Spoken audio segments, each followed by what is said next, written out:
Conquistador.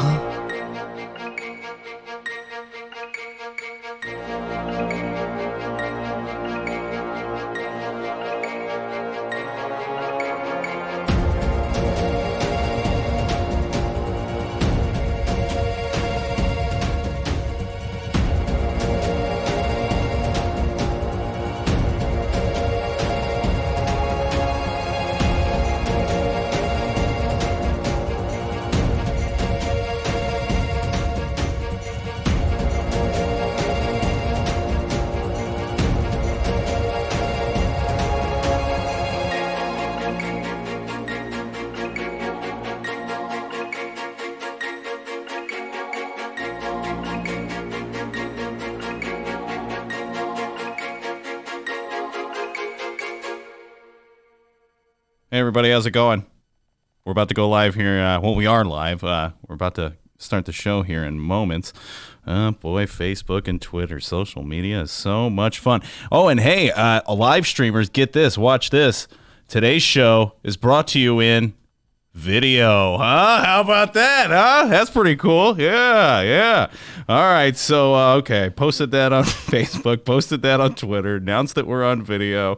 All right, one more thing to do before we get started, and that is to remind you that the Ben Joravsky Show is powered by unions. That's right, quite a few of them, in fact, and we'd like to thank the following unions for bringing the Ben Joravsky Show back. We're on video, Ben. I know you said hi once already, but oh, look at that. Huh?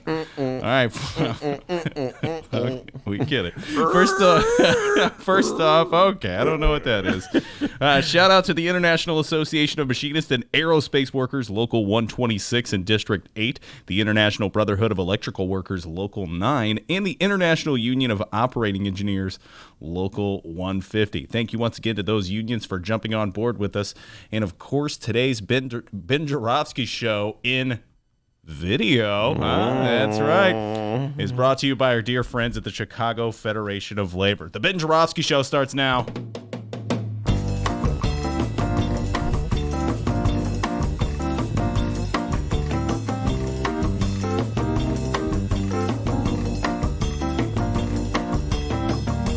It is Thursday, April 25th, and live from the Chicago Sun-Times Chicago Reader Studio on Racine Avenue, this is the Ben Joravsky Show. Today on the program, Sun-Times writer Tom McNamee, a.k.a. Tommy Mac, returns. Union man Ryan Kelly will join us, and we welcome State Senator Ram Vilivalam. And now your host, Chicago Reader columnist, Benny J. Ben Joravsky. Hello, everybody. Ben Joravsky here. We're calling this Cynical Thursday, and here's why. So I woke up this morning bright and early to find some happy news. What time was that you woke up? Oh, man, it was at least 9:45. I was up bright and early with the robins and the worms, all right? Our host, ladies and gentlemen. A text on my phone sent from our good friend, Union man Ed Maher, who's obviously gets up a lot earlier than I do. Anyway, he was bearing good news. Turns out that Mayor Rahm was getting involved in the Chicago Symphony Orchestra strike. That is the strike that has left this city without a world-class orchestra for 7 weeks. Rahm said, and I quote, because it was also in the bright one. Look at it. Oh, newspaper, ladies and gentlemen. Real newspaper. That's right, live streamers. You should join the live stream if you're listening to the download. We now have video. Anyway, Rahm said, and I quote, I am offering the services of my office to serve as a forum where both parties can work in good faith to facilitate an equitable and fair solution, and that brings an end to the current impasse. Oh, well said, Rahm. Reading Rahm's statement left me with 3 thoughts. Number 1, yay! Attaboy, Mayor Rahm. You know, I'm always looking for nice things to say about you as opposed to the nasty stuff I usually say about you. So finally, you do something right. Number 2, what took you so long? Thank you for editing that. Number 3, wait a minute, I was supposed to be saying nice things. So number 4, I think Rahm is secretly listening to our show, on the down low. I realized that I said I was going to say 3 things, and that's 4 things, but saying nice things about Mayor Rahm got me so excited, I lost count. Anyway, back to Rahm listening to the show. I bet his favorite part of the show was where Dr. D does his runner imitation. Not a doctor.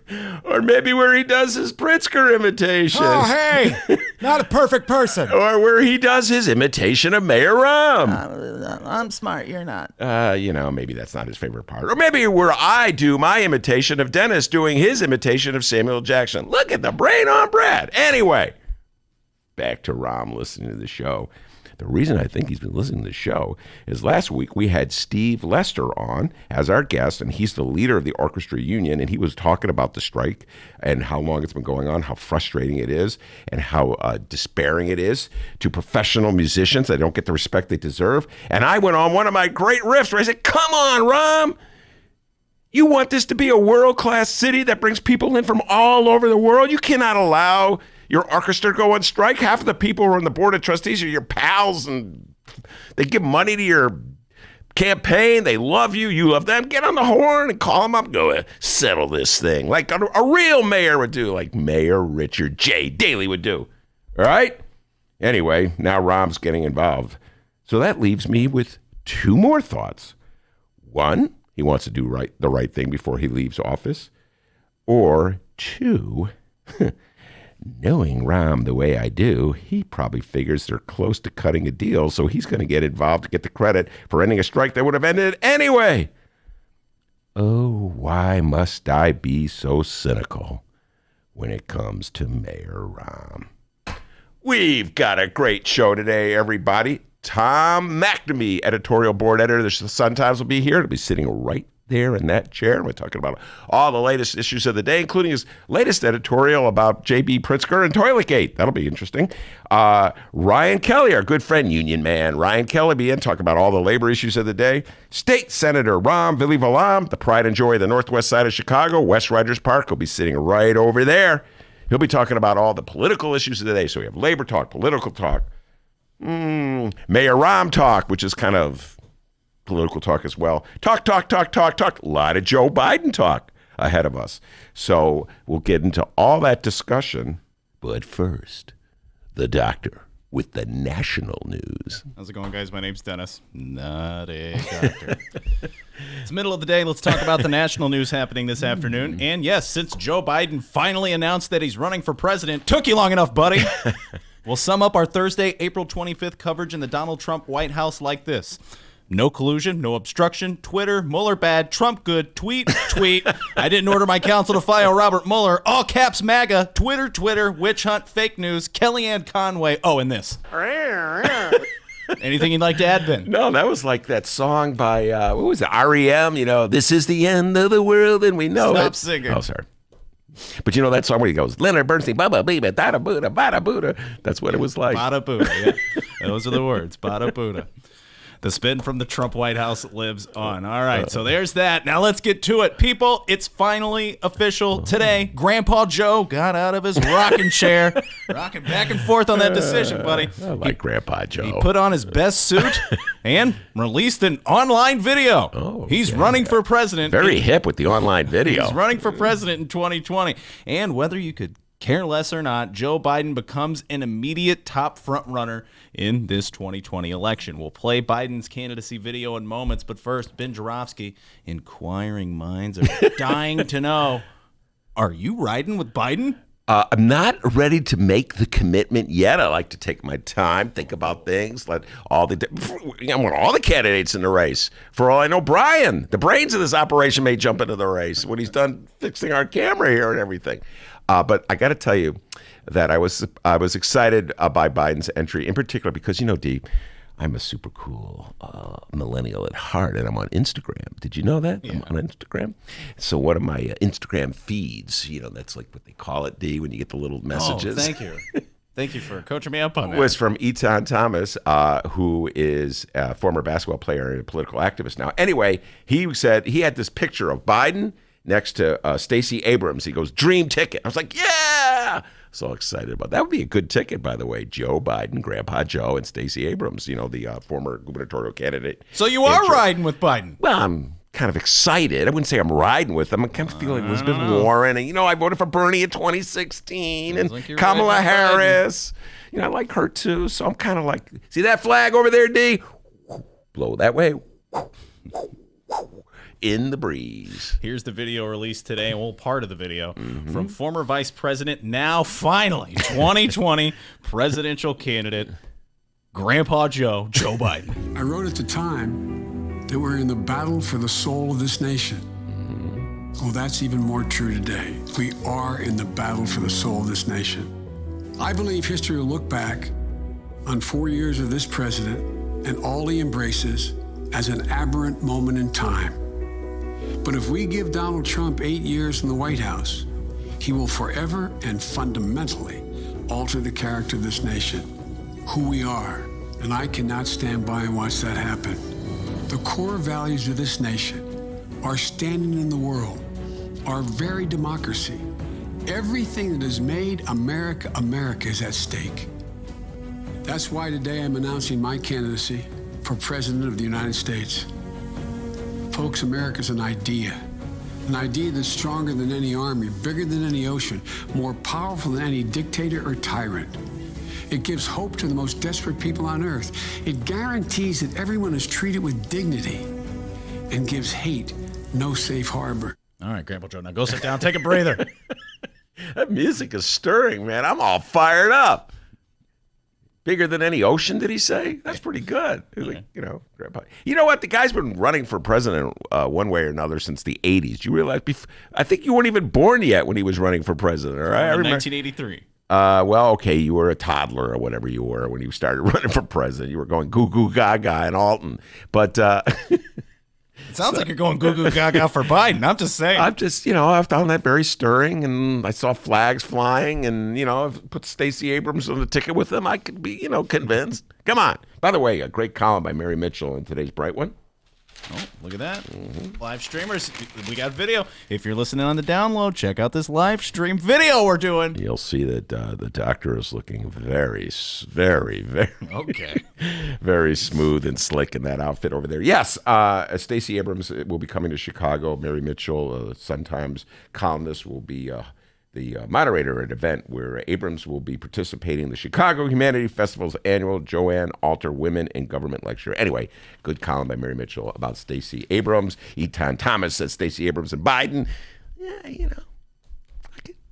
kind of. Guys, he's riding with Biden. We're now learning from Biden spokes. Joe Biden's campaign will not accept money from federal lobbyists or corporate PACs.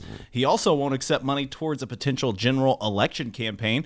Joe Biden has hired Simone Sanders as a senior advisor to his campaign. She was Bernie Sanders' press secretary in the 2016 primary. He just got an endorsement from lawyer Michael Avenatti. Okay, well, that's nothing to write home about. Did he really get? I missed. Yeah. You don't want Avenatti's endorsement. Thanks, Michael. And Biden fans, get them while you can. And this is a real story. The Biden campaign just released Joe Biden 2020 baby onesies. Oh, really? Yeah. Okay, they got the baby onesies out. When are we going to get our Ramada Rundown T-shirts, huh? That's what I'm saying. Come on, Sun-Times. Got the camera. Now let's get the T-shirts. We got to get those. If they can get the baby onesies out, we can get those Ramada T-shirts. Oh, and no surprise here. President Trump is already trolling Biden on else? Twitter. Yeah, you knew that was coming. Cue the ukulele. We were getting our full meal of Dennis impressions today, aren't we? When I do Pritzker, Rom. Can you do Lisa from The Simpsons, I can't please? do Lisa from come The on, Simpsons. Man. Here's the tweet from Trump to Biden. Welcome to the race, Sleepy Joe. I only hope you have the intelligence, long in doubt, to wage a successful primary campaign. It will be nasty. You will be dealing with people. You truly have some very sick and demented ideas. Oh, let me read that again. You will be dealing with people who have some truly very sick and demented ideas. But if you make it, I will see you at the starting gate. Trump talking trash to Biden. Those two don't like each other, like these old guys who are like ready to roll up their sleeves, go in the back. Come on, let's go do some fisticuffs. But wasn't Biden? It's, I'll take him in the back alley and thrash him a little bit. Threatened to beat him up in an alley. Guys All are right. closing in on 80, you know what I'm saying? But anyway, the trash talking. Trump loves to trash talk on Twitter. Hey, look, Donnie, you got your own issues. You got to worry about those subpoenas. You're fighting the subpoenas that Congress is going after your aides with. You're going to take it all the way to the Supreme Court and hope Kavanaugh does a flip-flop and supports you on that. So, You got your own problems. But I guess that's how he, diverts his attention from all the troubles of the world. There's a little trash talking on Twitter. Oh, and go look for it online. I forgot to put it in my news here. But yeah, those of the progressive persuasion, they're talking trash on Biden as well. Go look for it online, everybody. Not all right? surprised. Go look for it online. Democrats love to just pound each other. And finally, if you were to ask fellow Democratic 2020 presidential candidate Cory Booker his thoughts on this Biden news, he'd say, Joe Biden, Schmo Biden, who cares? He just released his tax returns. Hey, pay attention to me. Cory Booker, man. Can't find that moment in the sun quite yet. Yeah. But now, of course, we will keep you posted on these stories as today's program rolls along. Really, one story with Biden. No, Biden. Come on. It's huge, man. Joe Biden, he's the centrist that the Democrats think they need to beat Donald Trump. He's the centrist who could supposedly get those swing voters that Rahm and David Axelrod are always talking about in Maryland and Virginia. So, yeah, centrist Democrats are really excited.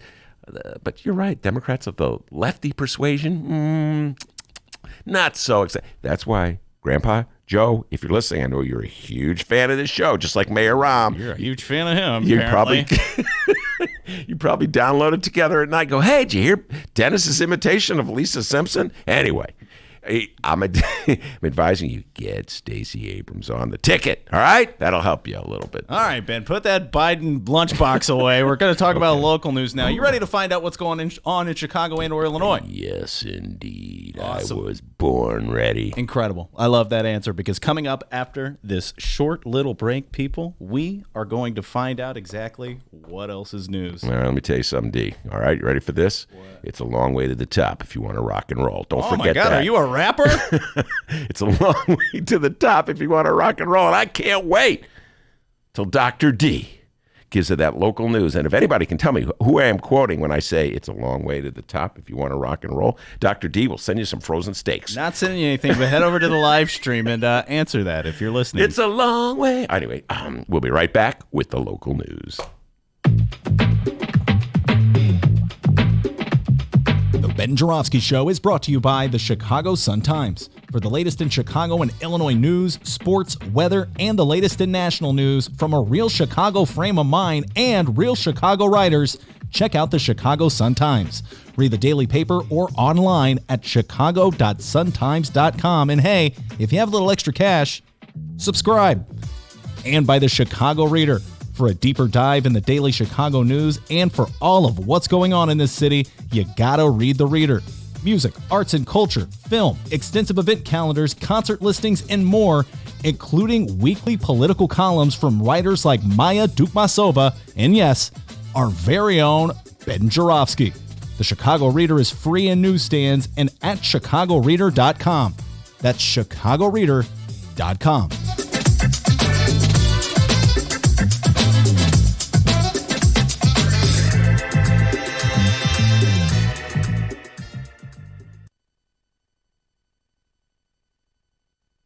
Hey, everybody, what you're about to hear are the piano stylings of Jeff Manuel. Man, listen to Jeff go. Jeff Manuel has been playing piano around Chicago for years. He's played for conventions, for celebrities, played in basement bars with blues bands. He's played at prestigious social clubs, fine restaurants, and in the intimacy of private homes. Book Jeff Manuel at jeffemanuelpianist.com. Don't worry, I'll spell his name at the end of this commercial. You know what Chicago Magazine said? They said that Jeff Manuel is, quote, as comfortable with Chopin as he is with Cole Porter. He's excellent and his performance is joyous. He offers an elegant stream of compositions and interpretations that entertains the mind but won't hurt the ears. To hear more of Jeff Manuel's work and to book Jeff for your next event, go to jeffmanuelpianist.com. I'm going to spell it out for you, people. Jeff. M as in Mary, A, N as in Nancy, UELPIANIST.com. Take it away, Jeff Manuel.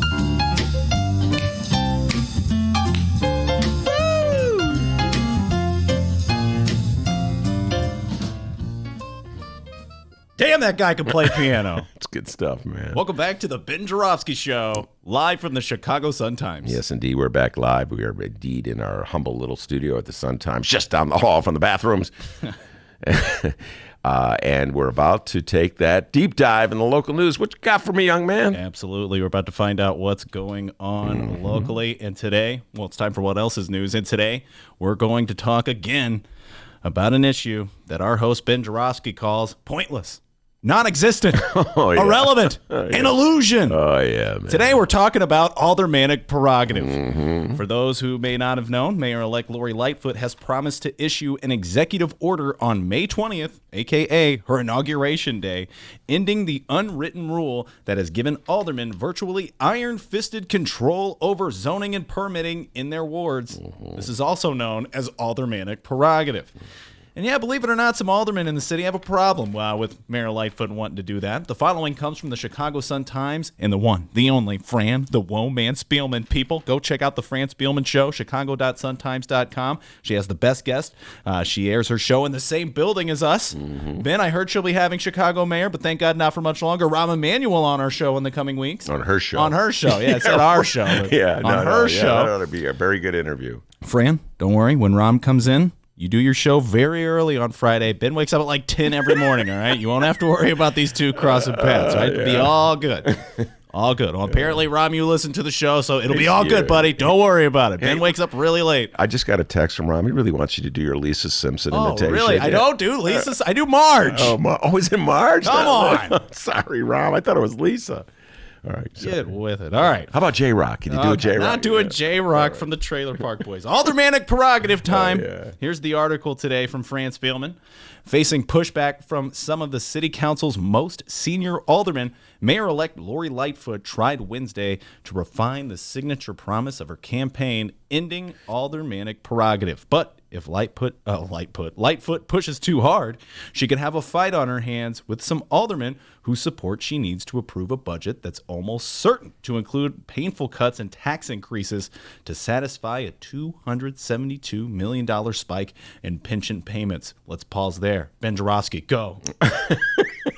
How about?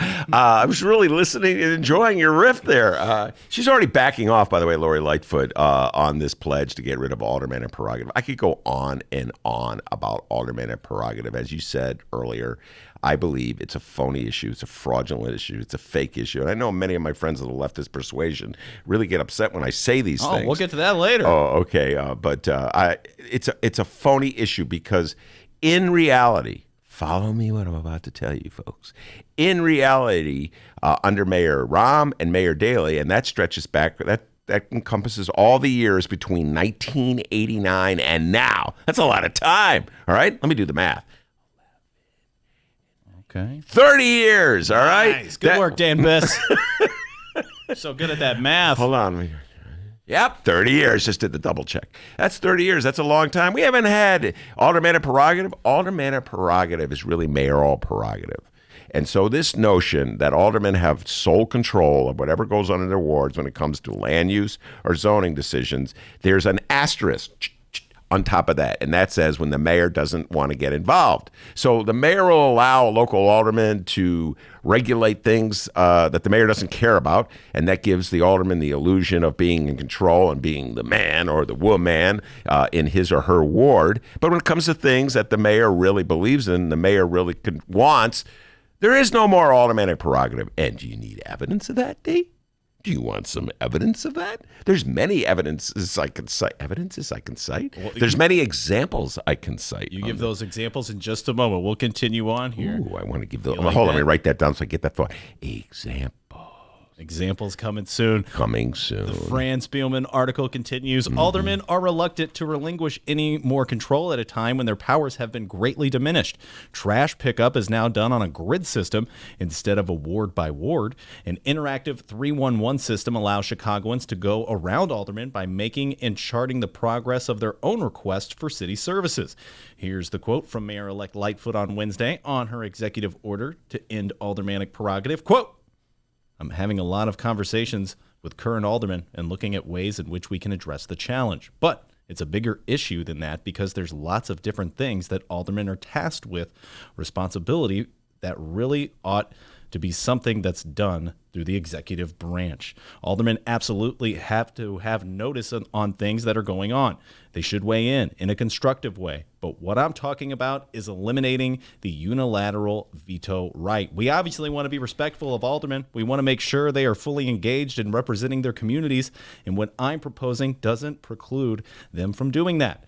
I want them to do that. But what I don't want is to have a unilateral, unchecked veto right on everything that goes on in a ward. It doesn't work. And we know, given the sad history, it's a breeding ground for corruption. All right, where do I start with that one? All right, first of all, she's proposing to eliminate something that does not exist. She's proposing to eliminate the quote-unquote unilateral veto right that aldermen have over land use decisions in their ward. They do not have that unilateral veto right. The mayor has had that unilateral veto right. The examples just go back last week or 2 weeks ago with the TIF, the huge mega TIF deal, 78 in the South Loop. The aldermanic-elect Byron Sixto Lopez was against it. All right. The current alderman who's sitting in the 25th ward is somewhere in federal witness protection. That would be one Danny Solis. Ever since he was caught wearing a federal wire on Ed Burke, he's disappeared. So there's no local alderman to weigh in on whether they should have that TIF. Sixto Lopez, the newly elected alderman, said he was against it. He asked them to hold off, and they voted for it anyway. So where's the aldermanic prerogative? When there's big decisions that the mayor really wants, aldermanic prerogative goes out the window. You want another example? They are, right? Since you asked, I'll give you another example. Thanks. How about the president's TIF vote? That happened about a year ago, downtown Chicago. $5.5 million of your property tax dollars to the president's medical group. They're an anti-abortion group, and the local alderman, Brendan Riley, was against them giving the money. Mayor Rahm wanted them to get the money. Guess what? The council voted with Mayor Rahm and not Brendan Riley.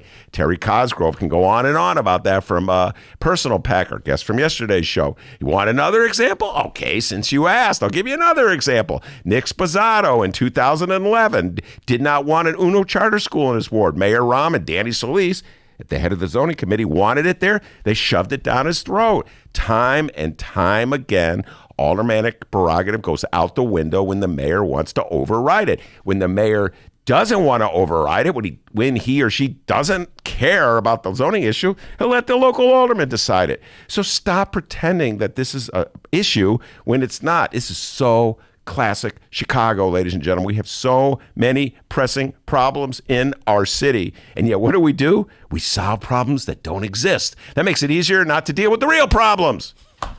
All right, since we're talking about it, we also got a message from a listener on our Facebook page this morning about aldermanic prerogative. You're kidding. By coincidence? By coincidence. This guy has been actually needling Ben about this for a couple of months now, so I'm glad we can get him on here finally to present his question or statement.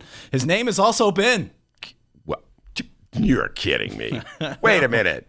There's another guy named Ben who cares about aldermanic prerogative? Yeah, his name's all... Come on in, Tommy. Ladies and gentlemen, Tom McNamee has entered the building. Tom McNamee has entered the building. All right, go ahead. His name is also Ben, and boy, does he disagree with your opinion on this topic.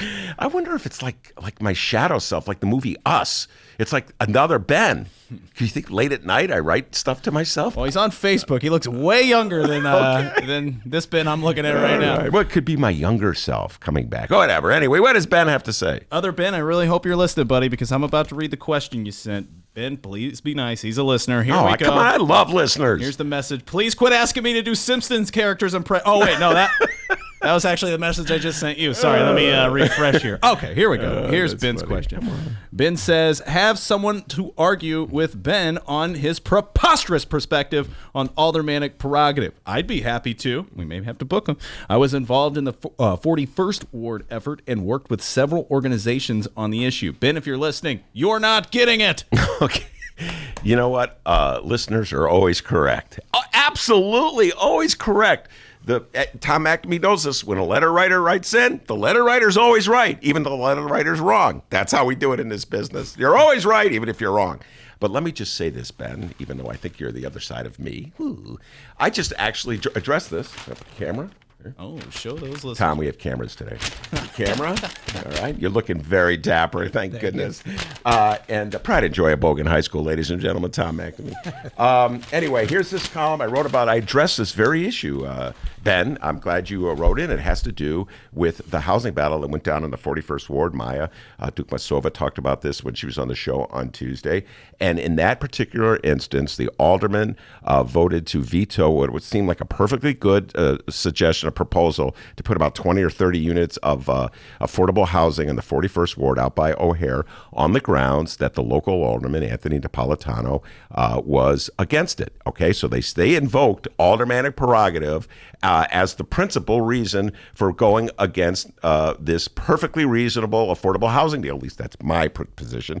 It was a perfectly reasonable proposal. And so ever since then, many of my activist friends of the lefty persuasion seized the issue of aldermanic prerogative and used aldermanic prerogative as though that in itself were the reason why Chicago has such an abysmal record on affordable housing. I address this issue in the story, talking about the fight over integration that goes way back, and affordable housing goes way back to the 50s when Mayor Richard J. Daley was the mayor of the city of Chicago and Elizabeth Wood was in charge of the CHA, and she wanted to put scatter site housing throughout the city of Chicago. And there was this big reaction in the city of Chicago from white residents. There were riots. Tom McNamee knows the history of Chicago very well. There were riots, and the city basically came up with this notion that they were not going to force integration in neighborhoods that, quote unquote, didn't want it. We're not going to put affordable housing in neighborhoods that didn't want it. And this is a lack of leadership at the top. This is the mayor's prerogative again. So they just use aldermanic prerogative as an excuse to do something we should be doing on a citywide basis where our mayor-elect or our mayor should be leading. And so what I'm saying is, if the city lacks an affordable housing program, which it does, a citywide, systematic, affordable housing program that deals with the issue, the very real issue of the lack of affordable housing in Chicago, we should look at the top. We should look at where programs emanate and how the mayor can work with aldermen and how the mayor can work with his commissioners and his department chiefs and the development community and the corporate community in the city of Chicago, the editorial board community in the city of Chicago, and figure out a citywide system way to solve a very compelling problem. The real reason why those 20 units did not get passed on the northwest side is because Mayor Rahm had no horse in that race. He stayed out of it. They left it up to Napolitano, and they used aldermanic prerogative as an excuse to kill something they should have passed anyway. And that is my response to Ben. There you are, other Ben. Did that work out? Yeah? Probably not. I don't know. Send us a message on the Facebook page. Let us know what you thought there. And, hey, send us a comment again. That's fine. Don't worry about it. And just like that, you're now in the know of what's going on locally here in Illinois. And now you will have an answer the next time someone asks you, hey, what else is news? All right, let me tell you something that Jeff Manuel, the great piano player, Jeff Johnson, our guest every fourth Thursday on this show, and Jeff Jones, kid I went to high school with. Hey, Jeff. They all agree you did a great job. Give yourself a raise. Take it out of petty cash. We got Tom McNamee sitting right here, ready to talk all the issues of the day. We'll be right back after this. At Chicagoland Cremation Options, we are committed to listening, educating, and guiding your family through the cremation process. Whether it is time of death or when planning your wishes for the future, Chicagoland Cremation Options can accommodate you at an affordable price and with great dignity. Avoid funeral home costs with direct access to a crematory for a cremation. Chicagoland Cremation Options, just south of O'Hare, 5 minutes west of Chicago. It's a family-owned business and operated by my good friend, Douglas Klein. Visit it at ChicagolandCremationOptions.com. One more time, ChicagolandCremationOptions.com.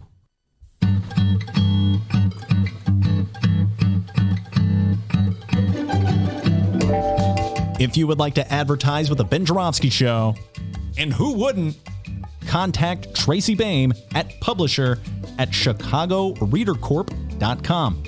We have several advertising options for your business or organization, and quite frankly, we would love nothing more than to tell our listeners all about it. Once again, that's Tracy Boehm at publisher@chicagoreadercorp, that's CORP as in Paul.com, to advertise with the Ben Joravsky Show, the Chicago Reader, and the Chicago Sun-Times. We look forward to plugging you. Okay, well, that came out kind of weird. More of the Ben Joravsky Show live and downloaded in moments.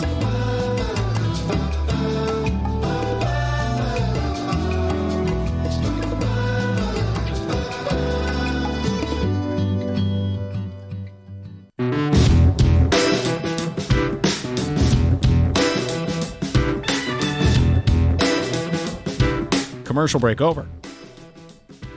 Welcome back to the Ben Joravsky Show. Yes, indeed. Tom McNamee, editorial board editor extraordinaire for the Sun-Times, regular on the shows. But I think this is his third visit to the show.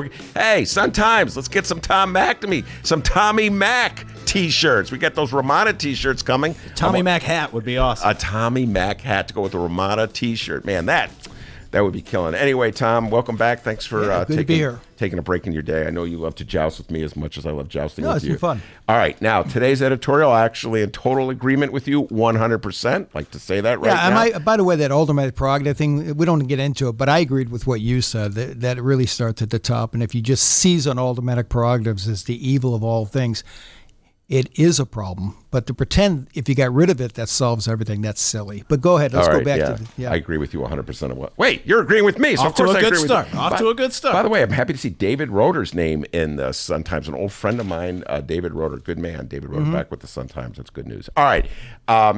Today's editorial, you wrote it, correct? Yeah. Okay. I did. And the headline is Mudding Up Pritzker to Derail Honest Vote on Better Income Tax. Folks, we talked about this yesterday. I call it Toiletgate and all, good joking. And of course, this is an old issue that's been around for well over a year.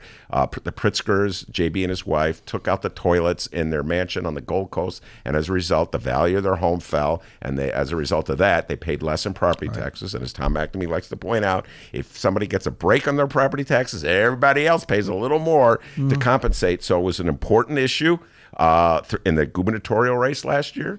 And suddenly WBEZ has unveiled that the feds may be investigating it further. And that led Tom to write the following thing, the following lead, quote, "We smell a setup. The most important job for the Illinois legislature in the next 5 weeks is to take tough votes on essential legislation to move the state forward after years of stagnation, beginning with a vote in favor of a graduated income tax. Yet opponents of the fair tax, more interested in protecting the bank accounts of the wealthiest people in Illinois, are doing their best to derail an honest vote by dirtying up Governor J.B. Pritzker with old mud." Old mud. That's pretty good, Tom. All right, go tell folks what you're getting at here. Yeah, well, so, let's start with the basics. I think Illinois needs more revenue. And anybody who tells you that we have enough tax revenue, we just have to cut expenses, is just talking nonsense. We're at the point now where we're billions and billions of dollars in the hole with pension liabilities and whatnot. We need more tax revenue. The only question is, where does that tax revenue come from? All right, you're going to keep squeezing, the hardworking bus driver who lives in Pilsen, or are you going to ask more of the wealthier people in this country? And the way we look at it, and 30-something states already have this, you need a graduated income tax, sometimes called the progressive tax, sometimes called the fair tax. And what it basically means is the rate of taxation goes up the more money you make. So on your first dollar, you may get taxed at a rate of 5%. I'm making these figures up. Maybe, but on your $1 millionth dollar of earnings, you might get taxed at 7.5% or 8% because you're wealthier. You can afford to give up a little more in tax on each dollar you earn if you're rich. You're not buying baby food for the kid on 18th Street. You're buying a third home. You're buying yourself a yacht. You're buying yourself another trip to Paris. So you can do without a little bit more. And not only that, and this is really important to me as a guy who grew up in the city and didn't grow up, with a silver spoon. This country gave people a lot. You cannot find a rich person in this country, including Governor Rauner, who used to pat himself on his back for being such a self-made man. There are no self-made people anywhere in the world, and certainly not in this country. They are the beneficiaries of the greatness of this country and the abilities to do things they did. You know, Governor Rauner, a graduate of New Trier, one of the best high schools in the whole country. His father was a vice president of Motorola. You know, these are not people who just came up from nothing. All we're asking is that the rich people in the world understand that and that they pay more of the income tax so that other people can get the same chance. That's what it's all about, to have a graduated income tax. Pritzker, one of the richest people in the whole world, ironically, wants to do that, okay? So they can't kill it on its merits, or maybe they can, but they're afraid they can't kill the tax on its merits. So what do? You dirty up the messenger. You dirty up the guy who's pushing the fair tax, which is Governor Pritzker. You can't really argue that a fair tax, you can't argue against a progressive income tax, graduate income tax. You can, but you're going to lose that argument. So instead you go after this and you say this is what they're saying, which is unbelievable. Pritzker has a problem with his property taxes. He's caught in this bizarre deal where he had a big fancy mansion, took out the toilets just so he could pay less money in property taxes. If you call a building uninhabitable, you pay lower taxes. That's not good. The Fed should go after him for that. He should be called to account for doing that. If J.B. Pritzker ran a scam like that to reduce his property taxes by $300,000, then he should be called to account. But how is that an argument against a progressive income tax on a statewide basis? It's not. But they're trying to do that. They're trying to muddy up Pritzker by saying, hey, he's got a tax problem, so we better not go after this graduated income tax. I find it offensive. Yeah. So in other words, there's two separate issues in your opinion. One issue is the issue of the Pritzkers and their property tax. And let's just, wherever that goes, we have to follow it and wait to see where that happens. Exactly. And the second is the very important point of how do we fund government, who pays what and how much, whether we go to a fair system where the wealthier pay more than the poor or the working class or the middle class. And so you're saying that they're trying to divert our attention from the principle at stake in a fair tax. I think it's more than trying to divert. I think they're trying to undercut the integrity of the champion of the graduated income tax. They're trying to undercut the credibility and integrity of Governor Pritzker before it even gets started. Okay. Now, we have a similar thing went down last week. Tom, you were on the show last week, talked a lot about this, when Bernie Sanders, who is running from the left on the Democratic parties, finally got around to releasing his income taxes last week. Finally, I think he did 10 years, don't quote me on that, but a number of years. And it showed that he'd made quite a bit of money over the last several years, thanks to a couple best-selling books. Right. And he was a millionaire. And he went on Fox, and they beat him over the coals over that. And Donald Trump tweeted out that if Bernie's tax, that's a Freudian slip. If Bernie Sanders really believes in progressive taxation and is really opposed to the tax break that Donald Trump and the Republicans just passed last year, he should voluntarily give back to the federal government the amount of money that Bernie Sanders, saved because he's one of the higher earners in this country. So they're trying to expose what they consider a hypocrisy on the part of relatively well-to-do Democrats who take advantage of tax laws to pay less while espousing that everybody should pay more. What's your thoughts on that? You know, nobody ever does that. Nobody ever says, gee whiz, I think we should pay more taxes, so I'm going to voluntarily pay more to the federal government. What they might do is take that extra money they're not being taxed on, give it to charity, if they're lucky, do something like that. I don't think that's the argument. The argument is, what do we require people to pay? If we stand around and wait for Bill Gates to kick back more money, that's just a form of charity, right? And I don't think it's about charity. It's about obligation. And so it is expectation, it's an obligation. It should be a legal requirement. And we shouldn't have to worry about whether they think like Bernie Sanders or they think like Donald Trump.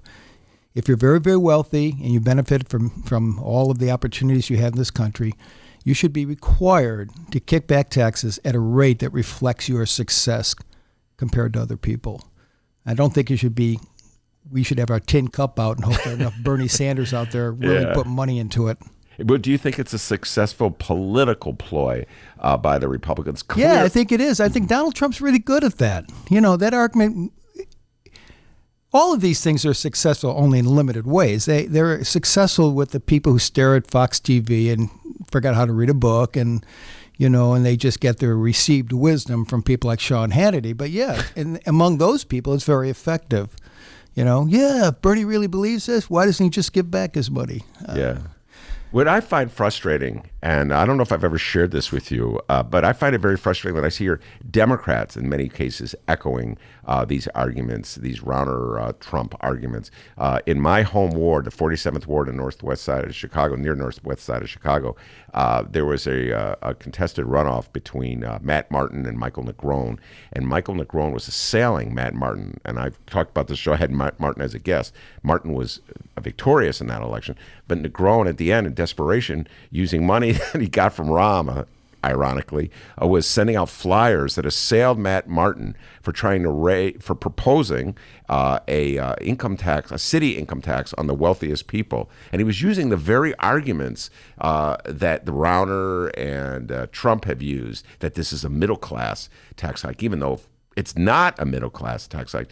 In other words, Tom, it's so intoxicating, this argument, that even Democrats use it from time to time, thus undercutting the efforts of somebody like Pritzker. The argument of what? The argument that somehow or other any tax hike is a middle class tax hike, which is a little different than the hypocrisy argument. It's a secondary tax argument. Cut or tax hike? Any tax hike. This is the argument that any increases in taxes is an increase on the middle class. Yes, even if it isn't an increase on the middle class. I think you just have to go back and look at the numbers, because the truth is, when you tell me under the Pritzker plan, a person who makes $250,000 a year will pay a higher tax under the state Illinois tax.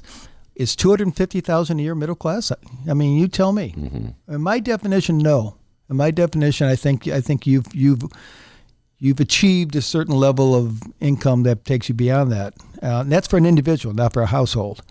So, just an individual, yeah. Mm-hmm. So it really comes down to our definition what middle class is, and we broadly, nobody ever wants in this country wants to be considered upper class. We see ourselves as an egalitarian society, even though we're not. We see ourselves as democracy, which depends on egalitarianism. And if you ask almost anybody, even if they're making $1 million a year, what are you? I'm middle class. I'm upper middle class, but I'm middle class. Nobody wants to be seen as rich. You're absolutely correct. I remember Ronald. It's a cultural thing. It is a cultural thing. And so anyway, yeah. So a good editorial. Everybody to read it. Mudding up Pritzker to derail honest vote on better income tax. And here's another part of the story that's just to make it clear that the Sun-Times, or that Tom was not saying what Pritzker allegedly did is good. He wrote, if the feds are looking into the matter, so be it. That's their job. If any laws were broken, Pritzker must answer for that. But we find the timing of the revelation suspicious. The investigation began in October, according to BEZ. We have to wonder if it could be sourced back to the powerful opponents, many of them working in the shadows of graduated income tax. They can't defeat the plan on its merits, so they're trying to jump it on the low road. Yeah, just 2 quick points on that. One is, it was the Sun-Times who originally broke the story about Pritzker's mansions and those toilets. So there's no running away from that story. That's something he has to answer to. And the Sun-Times, as a paper, is very proud to have figured that out, written that story. And secondly, I think WBZ, by the way, did a great job with that story. This is not in any way suggesting that BZ was involved in, or used or anything.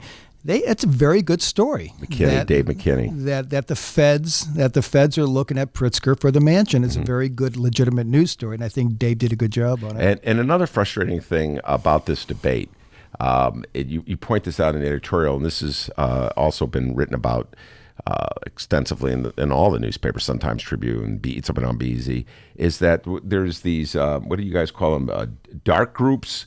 Dark money groups that are funding this debate. Talk about that a little bit, Tom. Yeah, well, in this particular case, I think it's called Ideas Illinois, and a lot of it is the old manufacturing. I can't remember his name, but the guy used to be head of that. Greg Bays. Yeah, Greg Bays, who's actually a very charming, likable guy. But I think Greg Bays is sort of the face of the organization, and he's a very honorable guy. I don't agree with him a lot, but I enjoy him. The money, though, is money that they do not have to reveal. Who's paying Greg's salary? Who's paying for the flack? Who's paying for their expenses? They don't have to reveal. And I think that's unfortunate. But before I get all too high and mighty about it, there are a lot of groups that I really admire who do the same thing. And the best example is the ACLU. The ACLU does not reveal its funding sources. And this is historic. This goes back down to the South in 1955, where if someone found out you were giving money to the ACLU, the white supremacist types would have been hanging you. So it was a matter of life and death that if you're going to support this civil liberties group back then, that it be done anonymously. And to this day, the ACLU still does a lot of work where people put themselves on the line and they don't identify their donors. That said, and I've had this argument with the folks at the ACLU, I still think everybody should have to reveal their donors, every group. Yeah, and the other group, you said Ideas Illinois is the one that's against the fair tax. And what's the name of the other group? I've just blanked on it. There's another dark money group that's in favor of the fair tax. I just blanked on the name of it. But most people just assume that J.B. Pritzker is funding that group. Or the unions. Yeah, J.B. Pritzker or the unions or a combination thereof. Yeah, there's no purity in this world, is there?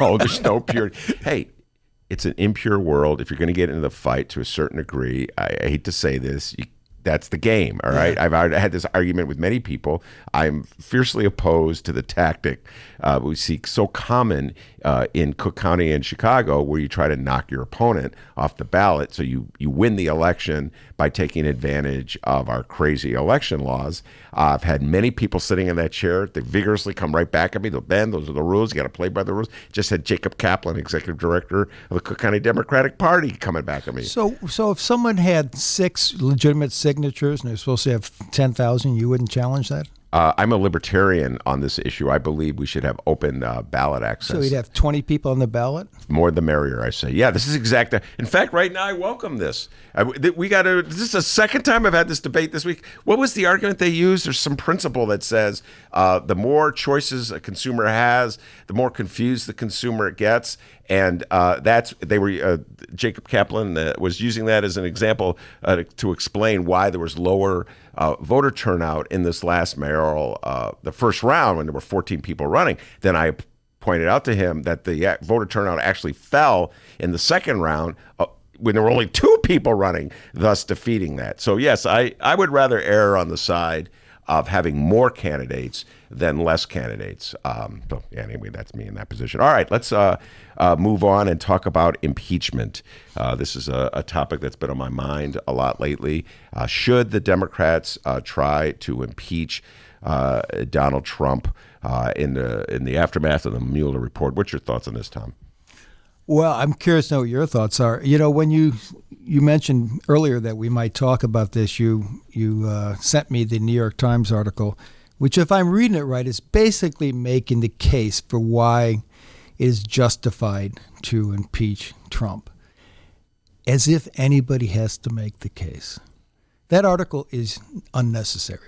The New York Times article, here because the Mueller report says he did this, and the Mueller report says he... There is no thinking, observant, aware person who has to be convinced that Donald Trump is worthy of impeachment, okay? I mean, obstruction of justice, lying constantly to the American people, and really, frankly, just the low character of the man. I'm not quite sure that's impeachable, high crimes and misdemeanors, but I think it'd be very easy to put together a case, a legal argument that he should be impeached. The question is not that. The question is whether politically, what are you trying to achieve? You start with the first principles. What are you trying to gain here? Are you trying to get rid of Trump? Because if you're trying to get rid of Trump, that won't do it. Mm-hmm. All right? The Senate will never impeach. If you're trying to get rid of Trump, your best shot is to vote him out in 2020. So to me, the people who are arguing for impeachment, I think, and you know, Ellen Warren, for instance, makes the argument, it doesn't matter. It's a moral issue. You cannot tolerate this man. If impeachment is we should morally do this. Who cares how it all falls politically? And to my answer is, I care a great deal, because it's Don Rose, the great political strategist, has written, and Steve Chapman again in the Tribune wrote again today, is that if you impeach Donald Trump, there's a really, really good chance it'll work in his favor. Because what you'll do is you'll have the House impeach him, and then it'll go to trial in the Senate. And the Senate will exonerate him. It's a Republican Senate. And the idea that somehow they're going to roll over and see the light and do the right thing, that's not going to happen. The Republican Senate will never vote him out of office if they have to have an impeachment trial. So then, just before the election comes, Donald Trump is exonerated by the Senate. It will be presented by him as a victory, which it will be in its own weird way. And it can only work in his favor. This is not my thinking. This is the thinking of Don Rose and a lot of folks. Yeah, Joe Lockhart just made this argument in the, I forget where I read it. I think it was the New York Times. He was a former press secretary to Obama, I want to say, or maybe Clinton. I can't remember, but he was a Democratic strategist. He made the same argument. Yeah, so the question, I go back to these folks who are calling for impeachment right now. To what end? What do you think? How will that resolve? What will happen? Well, if we impeach you, if the House impeaches, what's going to happen? Well, I look at this with two ways. All right. There's the part of me, I'm a little schizophrenic on this one. There's the part of me that wants the Democrats to prevail in this coming election, very much so, probably as much as you, if not more. So I worry about, from a political standpoint, the very points that you're making. Yeah. But there's another part of me, it's been this way since I was a little kid, Tom, and you probably share some of these traits. I'm utterly obsessed with news. I'm utterly obsessed with the pursuit of truth. I was like really into Watergate at a very young age. I was really into all the investigations, Iran Contra. I was into the Lewinsky investigation. So there's part of me that's obsessed with the truth and wanting to know what happened. And when I read the Mueller report, or when I read a cheat sheet, which is what I sent you, effectively a cheat sheet on the Mueller report, where they extract the main accusations against Donald Trump, I want to know more. I want to know every single detail I can get. I want to be able to obsess over it. That's just kind of like who I am. So if you want to know more, is that an argument for calling for impeachment? A further investigation. Who was on the show yesterday? It may have been State Representative Ann Williams from the north side of Chicago. What she was saying, and I agree with her, is that she doesn't know if we're ready to officially indict Donald. I mean, an impeachment is an indictment. So they would take the Mueller report and issue an indictment. So what she was saying, and I agree, is, all right, let's investigate a little more. And that's the fight that's going on now. I don't know if you saw the latest news. As Don Rose says, sell no wine before it's time. Let's keep investigating Trump, and which, by the way, is not political. To investigate Trump is completely legitimate, given his behavior, given the conflicts of interest, and given what's said in the Mueller report. That's not just trying to string it out and beat up on the guy. That is a very honest probe to understand why he behaves the way he has, his relationships, his financial relations with Russia and other countries. Mm-hmm. That's a very legitimate thing to do, apart from trying to run him out of office. So keep doing that. And I suspect if you ever get his tax returns, and if you ever do all these sorts of things you should be investigating, we'll find out more. And maybe at that point, a larger percentage of the American people will come around to the idea that he should be out of office. And if nothing else, it will make it even more obvious that he should not be reelected. So I kind of go with that point of view, which is it's totally appropriate for the House to continue its investigations. It's not a politically motivated thing. I'm sure it is, but it's also very legitimate to do that. And let's just see where that goes. Well, that's the strategy that Nancy Pelosi is following. Nancy Pelosi is distancing herself from the impeachment word, but allowing the sort of the process to take its just continue, allowing her committee chairs to do what they do, and saying, I'm not saying impeachment. I don't even know if impeachment's a good idea. Meanwhile, subpoenas are issued. He's battling it. It's probably going to go to the Supreme Court. I welcome this. I welcome transparency in any way. It's the same thing that drives me to want to know who is contributing to those dark money funds behind the fair tax argument. I mean, that's just how I'm wired. Now, in terms of Donald Trump's trash talking, which going back to a point you just made, where no matter what happens, Donald Trump will feel no obligation to abide by the truth. So the Mueller report did not exonerate him. That did not prevent him from saying, I've been exonerated. So no matter what happened, Ryan Kelly has entered the room. I love when my guests come early. No matter what happens, Tom, in the ongoing investigation. Donald Trump will say whatever Donald Trump has to say in what he considers his best political interest. So they could impeach him. They could send him to jail, and he'll say, witch hunt. You get what I'm saying? So I don't think the Democrats should worry about what Donald Trump is going to tweet, because Donald Trump is going to tweet what he's going to tweet. That's right. And at some point you have to have faith that, God, I feel naive even saying this, Tom, that most Americans will see through it. Yeah, I hope so.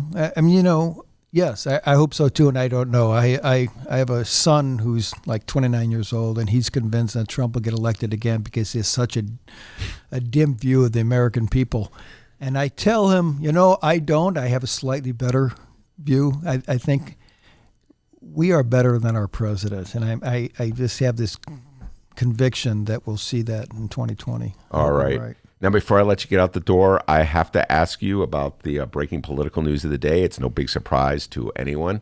To me, what is it? Oh, well, about former Vice President Joe Biden has entered the race. You want to play that clip for it? Just a bit clip, Tom. Get your thoughts on Joe Biden entering the race. I wrote at the time that we're in the battle for the soul of this nation. Well, that's even more true today. We are in the battle for the soul of this nation. I believe history will look back on 4 years of this president and all he embraces as an aberrant moment in time.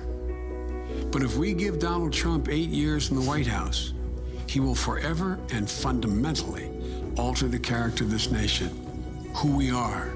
And I cannot stand by and watch that happen.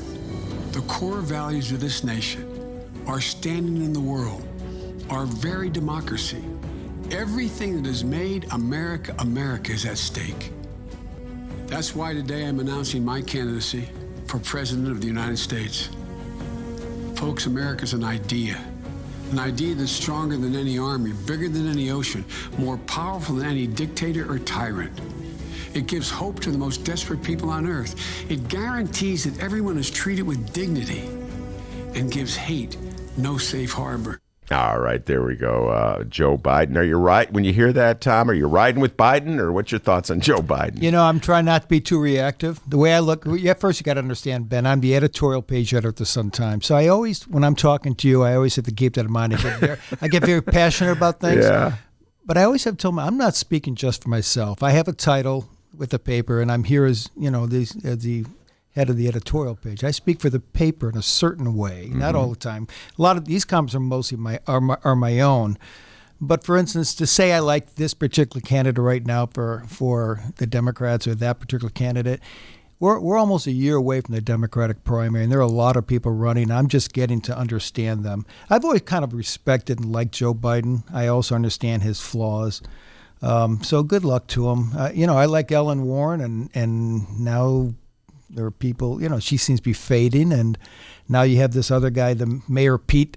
Elizabeth Warren. Yeah. When you said, I thought you said Ellen Warren. Elizabeth Warren, yeah. Excuse me, Elizabeth Ellen Warren. Did Warren I say Ellen? Did I say Ellen? There's a writer. She's a reporter of the Tribune. Yeah. Ellen Warren. That's what. She's a reporter of the Tribune. Yeah. No, I mean Elizabeth Warren. Yeah. And, her view on impeachment, I think it's a little bit too over the top. I just think sometimes she should do what we're talking about here. We're going to have to do some disclaimers when Tom comes on. The views expressed by Tom McNamee are not necessarily those of the Sun-Times, even though he's the right editorials. That's kind of the truth. But the most interesting thing about the Joe Biden thing is you see the tweet from Trump immediately? Yes, we talked about that. He insults him in two ways. First, he calls him Sleepy Joe. Yeah. So right there's the personal, physical character assassination. And then he questions his basic intelligence. In one tweet, right out of the box. Yeah, I'm telling you, Donald Trump is afraid of Joe Biden. Really? I'm telling you, in my humble opinion, he's afraid of Joe Biden. Because conventional wisdom is that Joe Biden just represents sort of the archetype of a centrist Democrat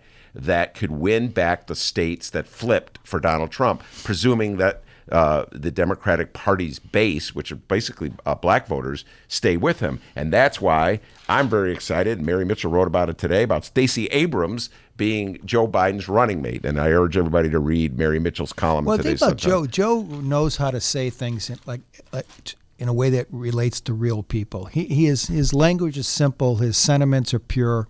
And I think he connects with real people. He does. And I think that's what probably Trump worries about most. All right, Tom, it's always a blast talking to you. Bring you back real soon. Ryan Kelly is waiting in the wings. We'll bring on our union man, Ryan Kelly, when we return.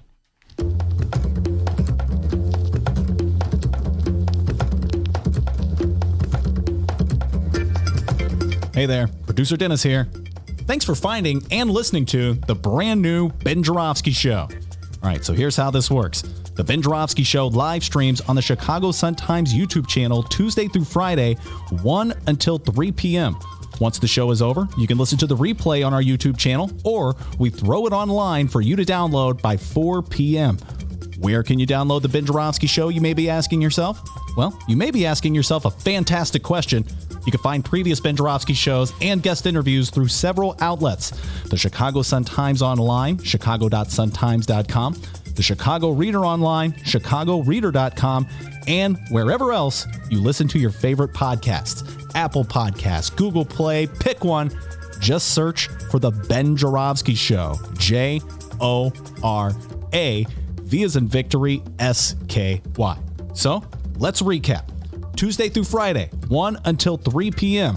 Live streamed on the Chicago Sun-Times YouTube channel and downloadable by 4 at chicago.suntimes.com, chicagoreader.com, and wherever else you listen to your favorite podcast. Yes, the Ben Joravsky Show is back. We're live and downloaded. Tell your friends and enjoy the rest of the show.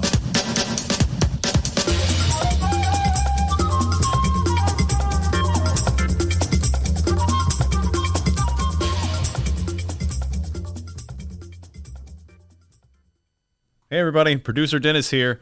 Hour number 2 of your Ben Joravsky Show, which, by the way, live streamers, check this out, which is video live streamed. Oh, that's pretty cool, huh? Yeah, it is moments. Oh, what was that, Ben? Trippy. Oh, super. Hey. All right, let me go back out, take it up there. All right, your Ben Joravsky Show, hour number 2 is moments, and I say moments away. But before we go any further, we once again need to thank the following unions for helping bring back the Ben Joravsky Show. All right, first up, well, I got to find my notes here. Hang tight, hold on a minute, everybody. All right, here, where'd it go? Where the hell is it? Here we go. First up, it's the union the feller sitting next to me is in, the International Association of Machinists and Aerospace Workers. No, Ben, not Aerosmith. Local 126 and District 8. The International Brotherhood of Electrical Workers, Local 9. Shout out to Jeff Johnson. And the International Union of Operating Engineers, Local 150. Shout out to the big feller, Ed Maher. And thank you once again to those unions for jumping on board with us here. And, of course, today's Ben Joravsky Show is brought to you by our dear friends at the Chicago Federation of Labor. Hour number 2 on video. Whoa, that's pretty cool. Starts now.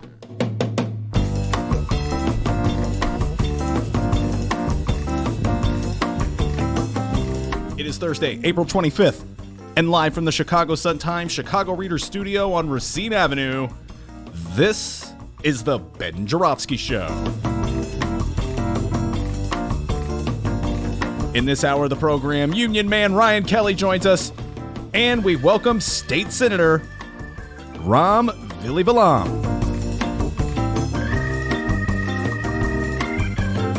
And now your host, Chicago Reader columnist, Ben Joravsky. Yes, indeed. Ryan Kelly's in the studio with me. Ram Vilivalam is on his way. He is the state senator who sponsored the Right to Work Zone bill in the a couple weeks ago, I want to say, maybe a month or so ago. And he also has the labor bill, SB 75, which has to do with labor issues with hotel workers. So lots of labor issues to talk about with State Senator Ram Vilivalam. But we got Ryan Kelly in the studio right now. Yes, what you got for me, young man? I got some updates here, people. We are now live, by the way, and we have some updates here. First off, we want to remind everyone, I'll get my notes here. All right, yeah, find us on Facebook, find us on Twitter, at Benny J Show.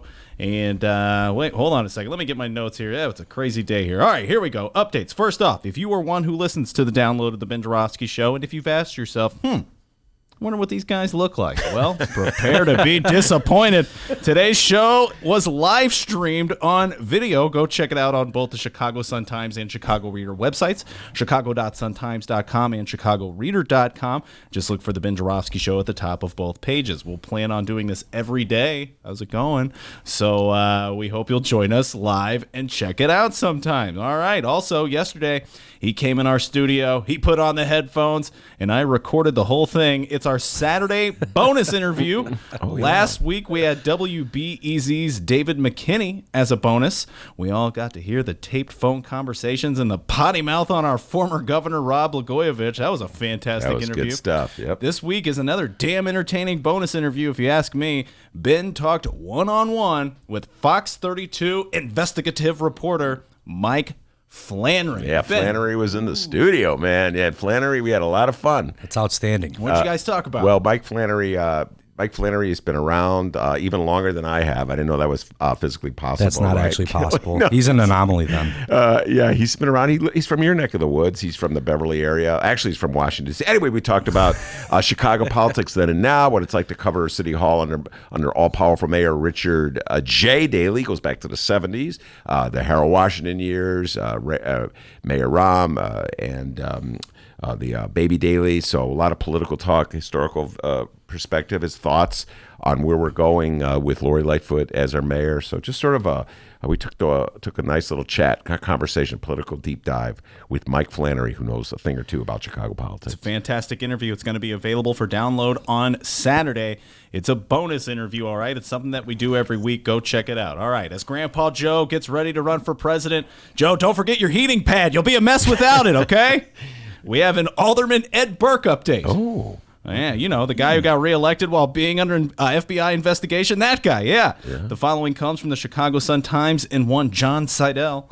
Federal prosecutors have asked for more time to seek an indictment against Alderman Edward Burke in the corruption case that rocked City Hall earlier this year. The feds are facing a May 3rd deadline to seek an indictment from a grand jury after Burke was charged with attempted extortion in a criminal complaint in early January. Now they have asked for an additional 35 days to seek that indictment. The new deadline would be June 7th, 5 months after Burke was first charged. In making their request, prosecutors said, quote, the government is conducting a diligent and thorough investigation into this case, but certain factors have led to this request for an extension. These factors include the complex nature of this public corruption case and the fact that the investigation is ongoing. Something's going on there. I don't know what it is. We should bring Seidel in to explain it. John Seidel. I don't know what that's all about. Well, it works with the Sun-Times. Seidel! Where are you? All right. I'll look for him while you talk with Ryan Kelly. I don't feel there's a lot of soundproofing here. They may have actually heard you, dude. Seidel! Yeah, there you are. Here he comes in. All right, Ryan Kelly is my guest, and Ryan and I usually talk labor issues, political issues. But Ryan, you got very personal on your Facebook page yesterday, and I just said, well, let's just talk about this a little bit. It has to do with the story that a lot of people in the city of Chicago are following. We haven't talked about it on the air because it's not directly political or a political show, but the very sad, tragic story of the 5-year-old boy, Andrew A.J. Freund, who was murdered, apparently, allegedly, by his parents in Crystal Lake, and just pretty much everybody in the city of Chicago is talking about it. It's front page news. Tell folks a little bit about what was it just straight from your heart? You just went with this? Yeah, I just went off.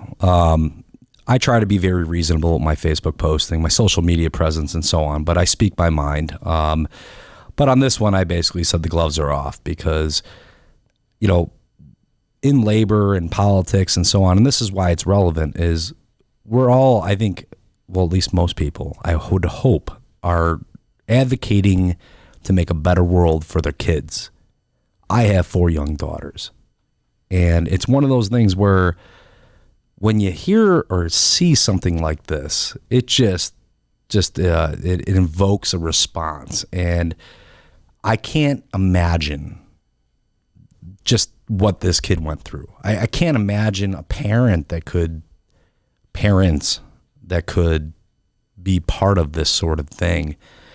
And it's just such a sad situation. And there's been things said that were, well, maybe AJ's at peace. And, I hope the little man is at peace. But with that said, my hat's off to all the people in law enforcement that really busted their butts to get this done and pressure these people and question these people and interrogate these people to ultimately get the response. Because my response was driven by the report yesterday that they did some, you call it electronic sleuthing, if you will, and found out through some, I don't know if it was text messaging or whatever the case is, there was some coordination between the parents, and we're ultimately able to present that information, and the parents ultimately,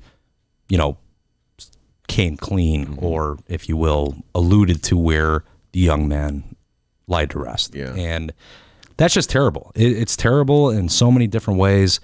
I don't want to go too far into it, but as a parent, it's just something that you talk about monsters of the world. You tell your kids there aren't monsters, but there are. And it's these two individuals, these people that do these atrocious things to small children. And small children just, they're so innocent. They don't do anything out of vain. And, I'm dumbfounded. I think everybody's dumbfounded by it. And I just hope what's appropriate happens to these people. And if there's an afterlife, I hope they pay the consequences for it tenfold. Yeah. And, my kids are grown, but so I've been through all the phases of life, of raising a kid, from the early age of 5, et cetera, all the way into high school and so forth. And when your kids encounter other kids, sometimes you see children that are in a rough way. Sure. I'm not this far. Absolutely, where these dude. parents that would kill somebody, but you just see maybe they're not treated as well. Yeah. I mean, maybe they got holes in their shoes, or they got, that I'm not that old that I remember being young, and I do, there was just, you could just tell with some kids, and that kid, I just don't even know, man. If that's a sign of society right now, I don't think it is, because these things happen, and it's unfortunate that they happen, but it just opens a broader conversation, and I just feel terrible about the whole thing. I mean, the whole thing just sucks. Yeah. I mean, that's it. But anyway, so there'll be further stories about this, whether the state should have gotten involved earlier, whether there was evidence that would have motivated state officials to take the kid out and put him in a foster home. All this stuff will come out. And eventually, and it'll be a bigger story than what it is right now. But it's a very depressing moment, and it's just like I kind of got where you were going from with that Facebook post, which was just sort of like a combination of a rage. And, it was rage and hate. I mean, I'm thoroughly disappointed, and I'm a very cool customer in a lot of items, but that's one of those things where the youth. I mean, I advocate for workers. Adult people in the workforce. I do that so that my kids have a better way of life, potentially when they hit the workforce. And that kid never even had a shot at getting there. So it's really unfortunate. All right, so let's move on and talk about your advocacy for workers. At the top of the list, I have to ask you about the negotiations with the Tribune. Tell folks a little bit about what that's all about. Well, yeah, we have represented workers, the gentlemen who repair these huge press machines at the Chicago Tribune in different capacities since the 1930s or so. We've had a bargaining unit there. It's actually impressive. We've got such an archive of our history down at the Tribune Printing Center. But I mean, at times, when the Sun-Times printed their own newspaper, we also represented workers there. When that shut down, a lot of those workers came over to the Trib. The Chicago Tribune Publishing Company prints pretty much every major newspaper in the Chicagoland area. They're the big print house, and through consolidations that have gone on over the years, and they've just done what they've done. So we are in negotiations with that company right now. Our workers there have not received a wage increase in 7 years, and it's too early to really call anything, but we're going to say we hope the company does the right thing. I mean, the reality speaking, if you don't take a wage increase, during this specific time frame, in this case 7 years, you've actually lost 14% in potential wages if you're only keeping up with inflation. So it remains to be seen how it goes. I always try to remain optimistic, but it is what it is, and we're gonna keep our eye close on that, and I think the labor community will be too. Are there the Tribune is also the News Guild is involved with the. I had them on my old show. They organized the reporters at the Tribune and the writers at the Tribune for the first time ever formed a collective bargaining unit with the News Guild. So is there some kind of alliance that's brewing between these two? Well, I always open the door to working together with other labor organizations. I mean, it pulls us all up as an average, and we really, at the end of the day, it's just going back to what I always say. I mean, like regardless of your craft or your trade or what you do for a living, we all got to make a living. And so we always partner up with anybody that's willing to do so. So we'll put that out there. All right. Did you hear that, News Guild? Come on, Craig, get in on that. All right. Now, in other labor news, Steve Lester from the Chicago Symphony Orchestra, has been on the show twice. Great once guy. with you. Great guy. Yeah, great. And he was here last week as well. Very frustrating strike. Yeah, he was on with Eddie Maher, man. Yeah, that was Eddie awesome. Maher. And so I went on one of my what some might call rants last week when Lester was here, because I couldn't believe we were in the 7th week of the strike, or the 6th week. And I was like, where is our leadership? And I said, come on, Mayor Rahm, you got to get involved in this thing. You got to get in the middle of this. This is the world class. You want this to be a tourist town that people from all over the world come? You can't have your symphony orchestra on strike, etc. So I went on this thing. Anyway, lo and behold, I get this text from Maher today. Hey, Ben. He wakes me up at like the ungodly early hour of 9:30. 9:30 in the morning. Yeah. I know when you don't answer the phone. Yeah. So he goes, hey, Ben, you see this? And it turns out that Mayor Rahm is getting involved. And then he said the Ben Joravsky show, I think he said it's like the Fox News. What's that Fox in the Morning show that Fox has? Oh, Fox and Friends. We're the Fox and Friends of Rahm Emanuel. Like Trump watches Fox and Friends. Oh, Lord. That's unbelievable. So you better say something like, maybe you want to ask Rahm to get involved in your issue with the Tribune. Maybe it'll help you out there. Well, like I said, when I was here next to Steve Lester, they were just kind of entering into their 2nd or 3rd week of their strike.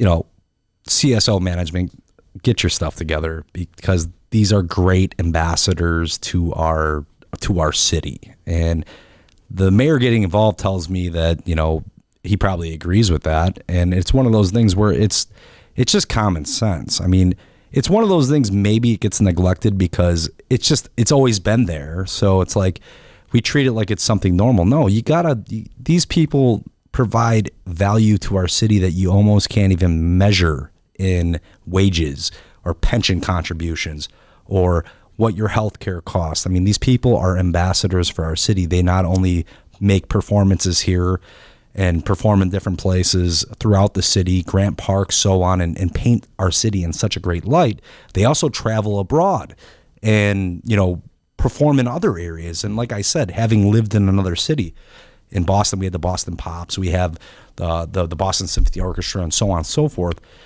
Each city has its own orchestra, and each orchestra, as a former musician, folks, just so we're clear, the dynamic between the individuals is what makes music good. They're not just reading notes. I mean, it's how a person trills a note.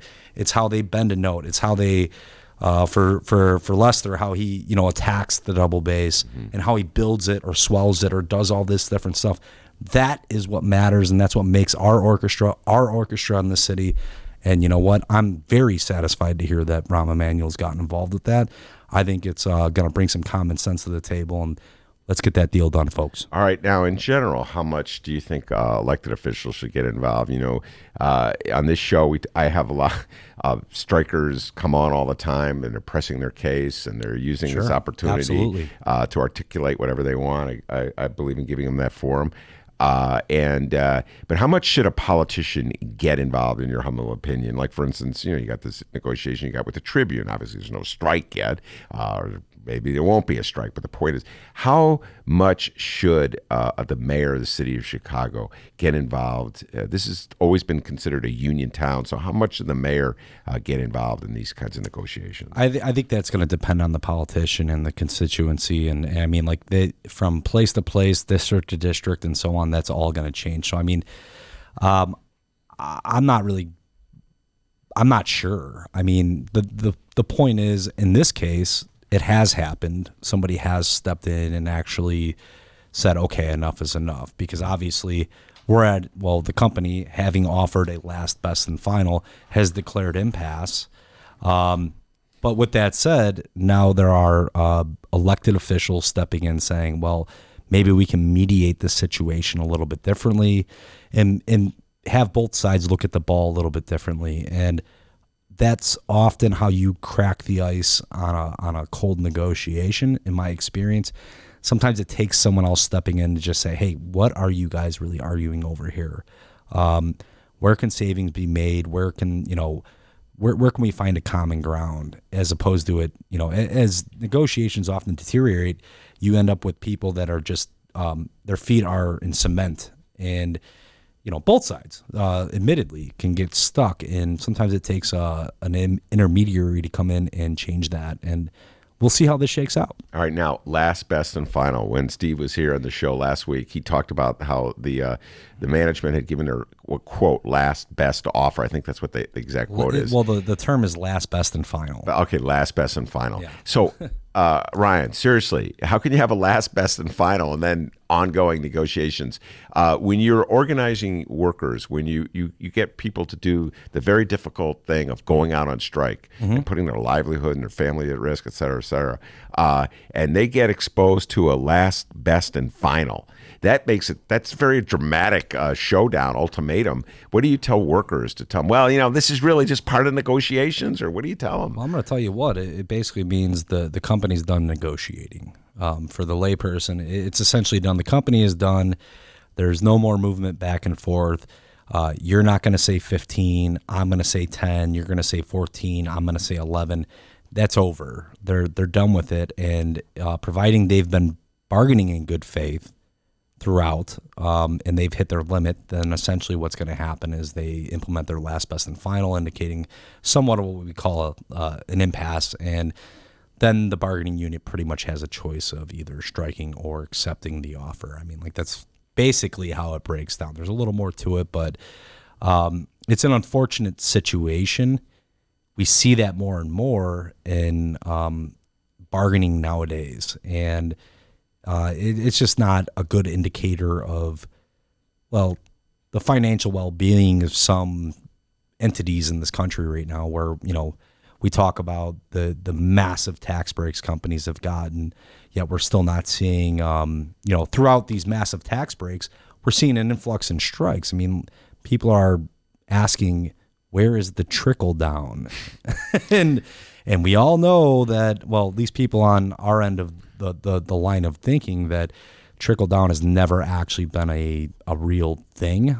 It's not quantified in any sort of metric, because wages, when adjusted for inflation, have essentially been stalled, and in fact, in some cases, gone down when you factor in fringe benefits and so on for the working guy since 1980. I mean, we've just been on a long, slow slide, and I think the increase in strikes has basically indicated that people have had enough, and I think they have had enough. Yeah. Well, I got to say, I've never been at that point in a contract negotiation, a labor negotiation where we're on strike, like the Chicago Symphony Orchestra workers.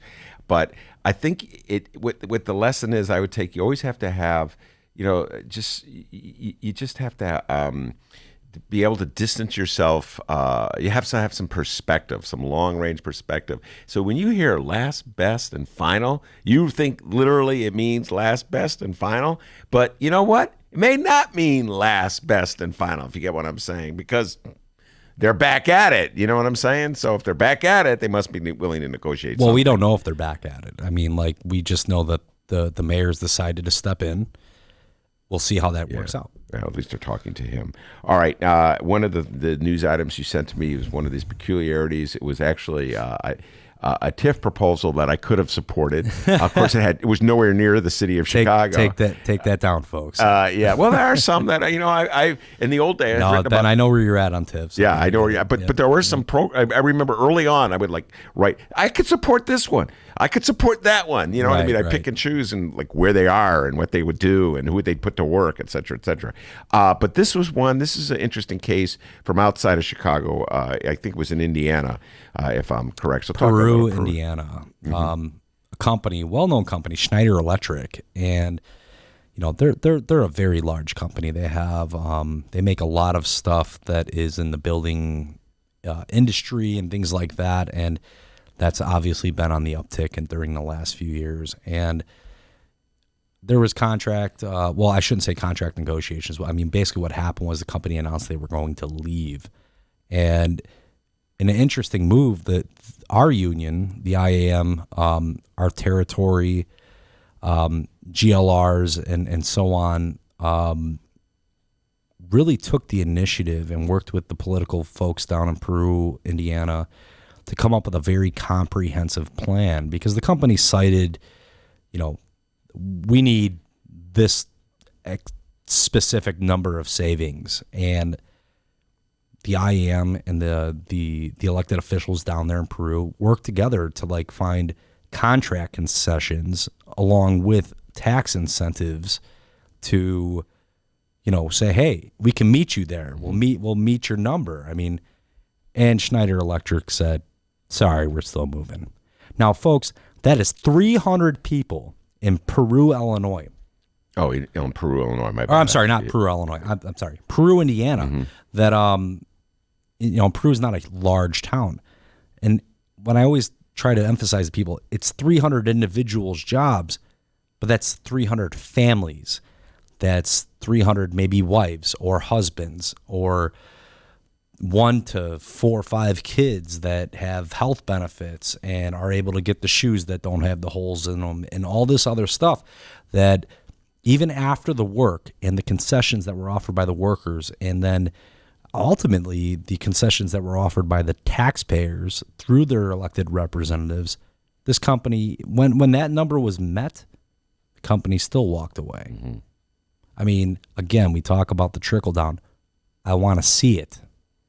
I haven't gone into the financials of Schneider Electric, but I mean, I'm one of those people. The company says we need savings. This is why. Mm-hmm. I'm going to take that into consideration. But if you go through all that work and all that lobbying to get everybody on board, and then they still leave, I mean, that's unfathomable to me. It's just a sign of the times. And we see this over and over again, and there's not, we've seen this at Siemens, our organization in particular, at Siemens, another big company that just, we're moving. That's it. We're sorry. We saw it at Hostess years ago, not our union, but, they call it the Great Twinkie Caper. Workers offered concessions to turn the company around because Hostess wasn't doing so well. And the company started coming around. The workers said, okay, well, we want ours now. Let's start building up our pension, and let's start building up our wages, and let's get back to status quo. And they basically just shut the company down. The executives got a bunch of golden parachutes, and then the company was sold for a very, what we would call a small amount of money when you're talking capital, and then, was bought for a very large amount of money. And I mean, that was just, folks, look it up. Look it up, the Great Twinkie Caper. It's actually one of the funniest stories I've actually ever read. It was one of that blew my mind in the sense of how could people sleep at night doing this stuff? Yeah. That is Ryan Kelly. I'm Ben Joravsky, and I'm happy to say State Senator Ram Valivalam has entered the building. Ram Valivalam has entered the room. We'll bring him on when we return.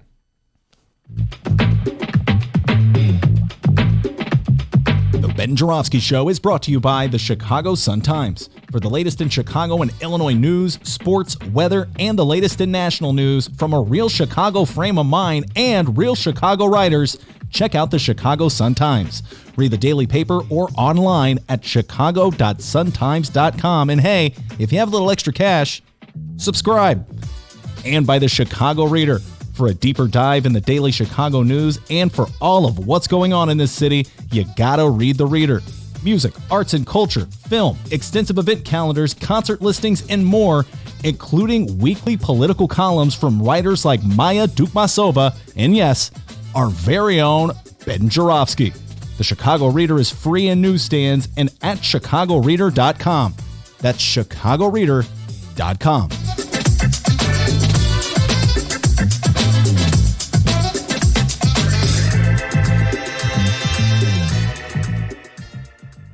Hey, everybody, what you're about to hear are the piano stylings of Jeff Manuel.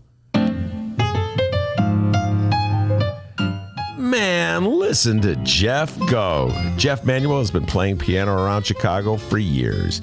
He's played for conventions, for celebrities, played in basement bars with blues bands. He's played at prestigious social clubs, fine restaurants, and in the intimacy of private homes.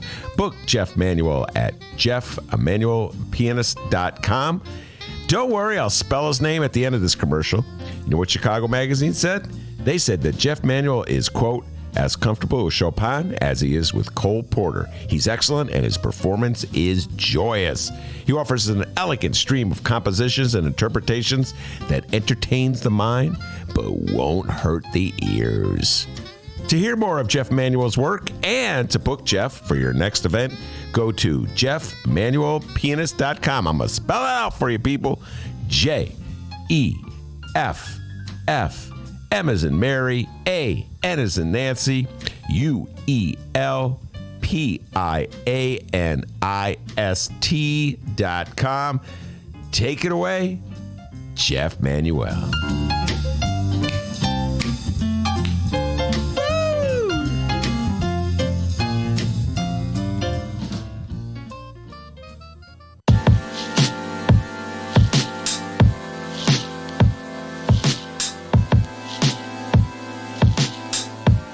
All right, commercial break over. Welcome back to the Ben Joravsky Show, live from the Chicago Sun-Times. Yes, indeed. We're live from the Chicago Sun-Times. State Senator Ram Vili-Balam has joined us in the studio. Ryan Kelly, I twisted his arm and locked the door. He can't leave. We're keeping him around for a little, at least a half an hour. Coercion, man. Coercion. Yeah, we force him to stay. Ram I really like in Chicago politics. I love Mayor Ram. Come on, everybody knows that. Whoa. This is such a drastic departure from like when I first appeared on this show. I mean, Mayor Ram. Now you're like, wow, man, he's helping out the symphony orchestra. Finally, okay? He's helping the Chicago Symphony Orchestra. So what are you saying right now? I'm showing some love. What is your statement? My statement is I'm showing some love for Mayor Ram because he's doing the right thing. When Mayor Ram does the right thing, I show the love, baby. It's not a permanent thing. That is live and downloaded forever. Okay.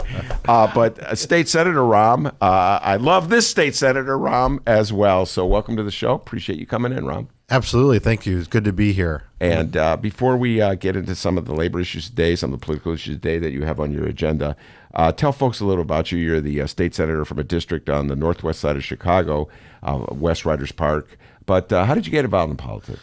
It's a great question. You know, it's an honor for me to represent the 8th District. It has 21 neighborhoods in the city of Chicago, 6 suburban municipalities, Lincolnwood, Skokie, Niles, Morton Grove. So it's half city, half suburbs.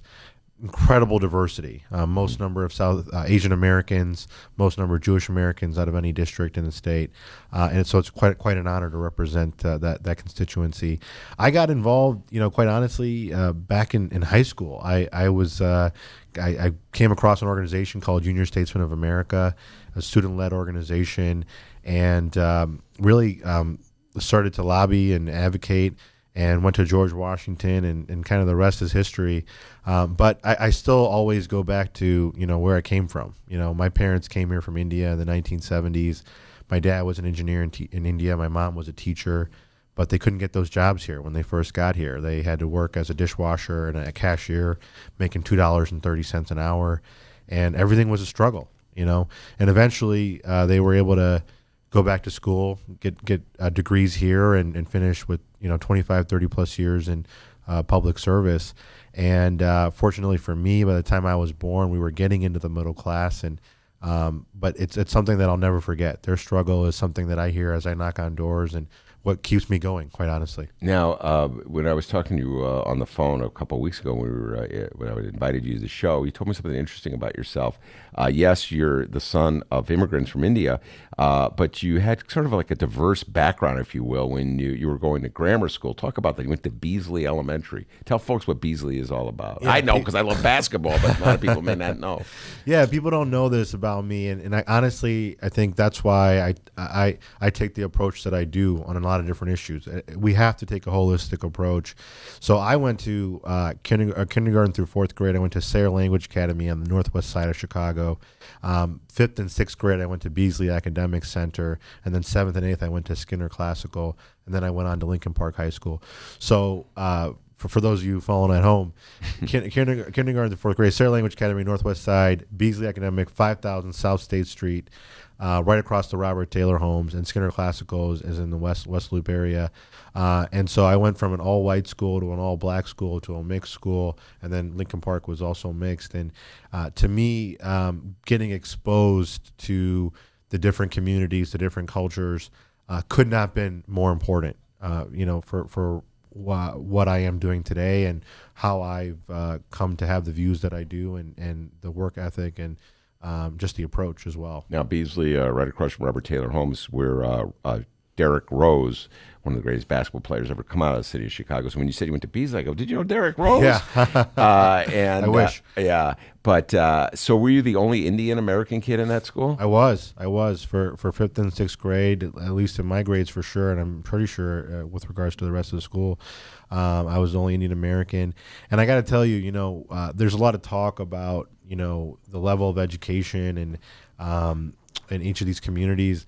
I'll tell you what, there's not a shortage of. There may be a shortage of funding, but there's not a shortage of talent. And I say that because I was on. So I'm gonna admit some things here today. I was on the math team at Beasley, and what a nerd! Yeah, right. Academic bold, brother. There you go. And so I'll tell you, it was incredibly competitive, and I got my butt kicked a couple times because of the talent, and it goes to show you that it's not about what people are capable of. It's about making sure that each community has the resources to get them there. Well, the stereotype, of course, would be the Indian American kid would be the star of the math team. But in fact, as you pointed out, there were kids, black kids from the Beasley School who were better than you. But what people don't know is on the basketball court, Rom would block Derrick Rose's shot, steal the ball from him, dunked on him a couple times. Isn't that true? He's so humble. I mean, wow. I made a promise to be honest in my tenure, so I'm gonna have to go ahead and none of that happened. No, that would have been a nice little twist. I would have liked to say that, but it was not the case. And so then, of course, Lincoln Park High School is one of the most diverse high schools in the city of Chicago, on the north side of the city. All kinds of kids from all over the city. I would even probably venture to say it was almost equal. In representation from Asian Americans, African Americans, Latino Americans, Caucasians. There was so much diversity there, and again, it's something that's contributed to who I am today and why I take the policy positions that I do. All right, so this is your rookie. You defeated Ira Silverstein, who's been around for a long time name in Chicago politics. How did that happen? How did you defeat Ira? Well, look, I think a couple things, right? One is people are not okay with the fact that we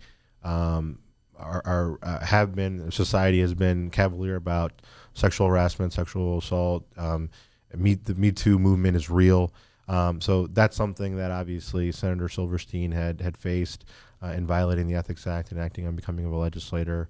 I think the second part, though, is much more broader in what we've seen that has taken place in the legislature. We have 51 out of 177 legislators that are new.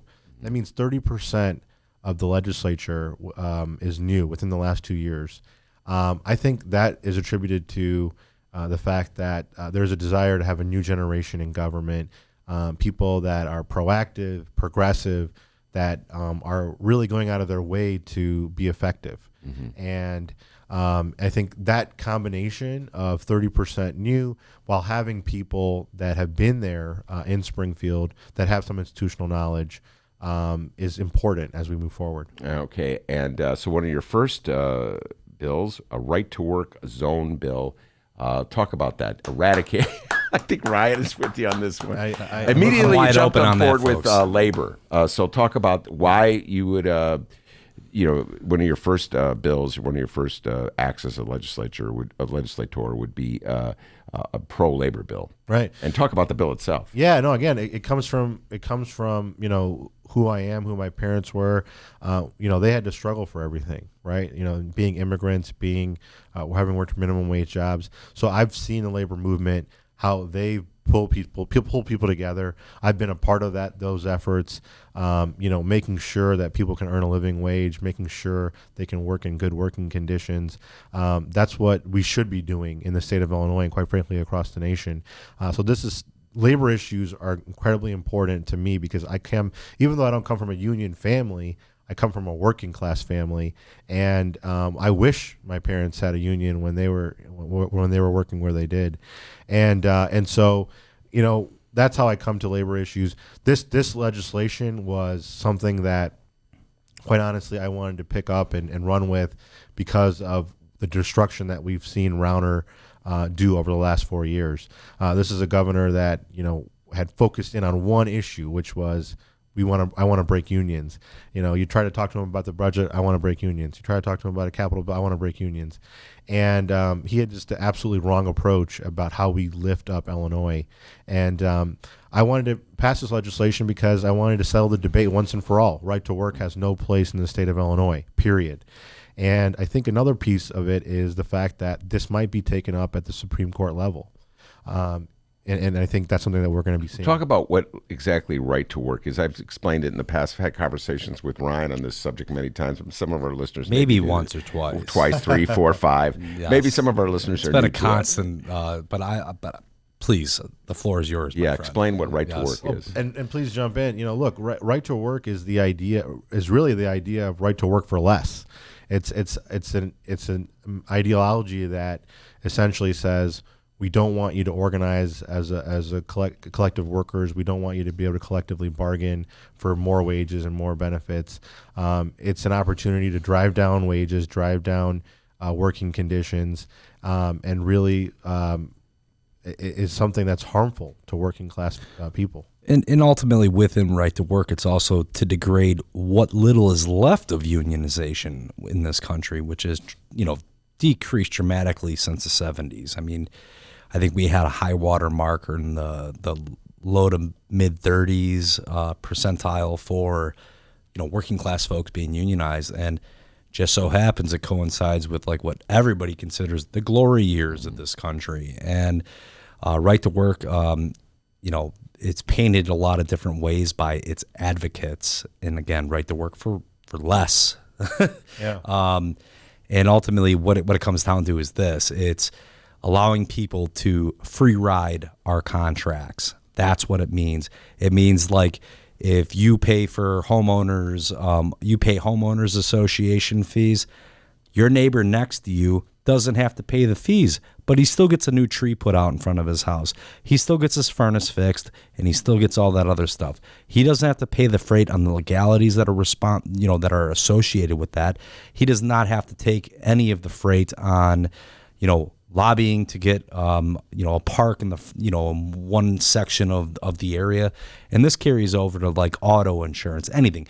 You're paying something as a member of society, and within that, the guy next to you can opt out with no penalty whatsoever. So it's a neat little rhetorical trick that anti-union advocates have done. They've taken this concept that sounds great, right to work. Everybody has a right to work. Right. We have a fundamental right to work. But what is embedded that you have a right to work, and from their perspective, without joining the union that is representing you. And so if you give the person a right to opt out of the union, you weaken the union. The union has less money to operate and organize workers, and therefore, as Ryan is saying, you're essentially riding for free on the backs of everybody else who's paying for the union and bargaining in good faith for your contract, et cetera, et cetera. And so under Bruce Rauner, there was an attempt to set up zones in the state of Illinois. Yeah. Talk about that. Yeah, so I mean, essentially, I think he got the message loud and clear from the legislature that we're not going to create a statewide right-to-work law. So he tried to create right-to-work zones through, putting pressure on the mayors and trustees of different municipalities and the village of Lincolnshire. To give you a perspective, we have 1,300 municipalities, 102 counties. There's only 48 that took up the resolution of right to work, and only 22 have passed them. So suffice to say that the message is still loud and clear to all the municipalities that right to work has no place in Illinois. But the village of Lincolnshire took it up, and they voted for it, and there's a lawsuit. So essentially what's happening and why this law is incredibly important even now, because we can all say, we know we have a governor that agrees with us that right to work has no place in Illinois. But the Sixth Circuit Court ruled that essentially that municipalities can create right to work zones. The Seventh Circuit said no, they can't. And the National Labor Relations Act, Section 14B, says the regulation of collective bargaining can only be done by states and U.S. territories. That's correct. And I've been to Lincolnshire. They have some good places to eat, but as far as I'm concerned, they are not a state. They're not a state or a U.S. territory. So this law they may want to be, but right, exactly. This law makes it unequivocally clear that right to work, the regulation of collective bargaining, is lies with states and U.S. territories. That's what we wanted to make clear to the Supreme Court. That's beautiful. And I want to ask you a question. I'm sure you remember this, but the term is right to work zones, but what Rauner was calling it was worker empowerment zones. Like, you talk about how you spin the language and how that's like the definition of spin, but ultimately worker empowerment zones. Let's not just call it right to work.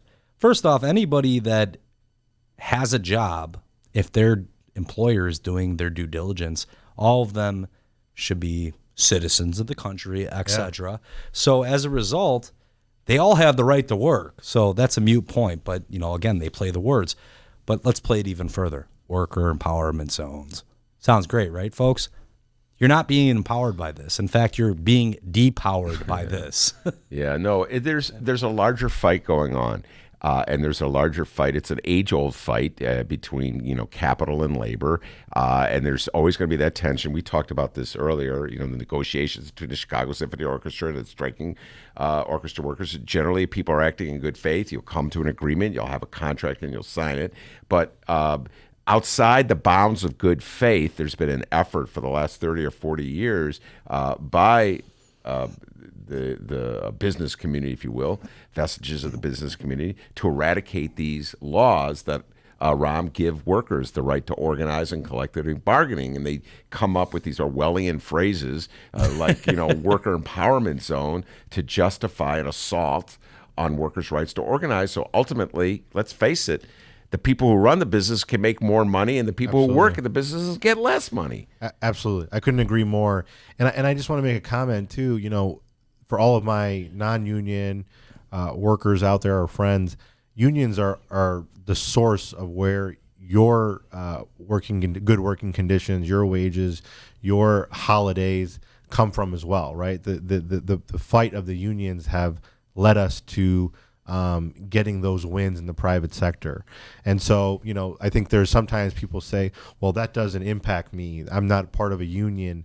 Well, if you look at the history, the labor history, it's because of unions that we were able to get some of those wins. Absolutely. All right. No, it's funny. Yeah, I've had this argument many times with my friends who are not in unions but are writers, and I'm like, you think they're giving you that money because they like you? They got to give that money because. Well, it's just like saying, they call it a minimum wage because that's the minimum they have to pay you. Yeah. As opposed to anything maybe less than that. Yeah. And it's one of those things where, folks, as a union representative, I'll say this. I wasn't always a union representative. I was a non-union worker.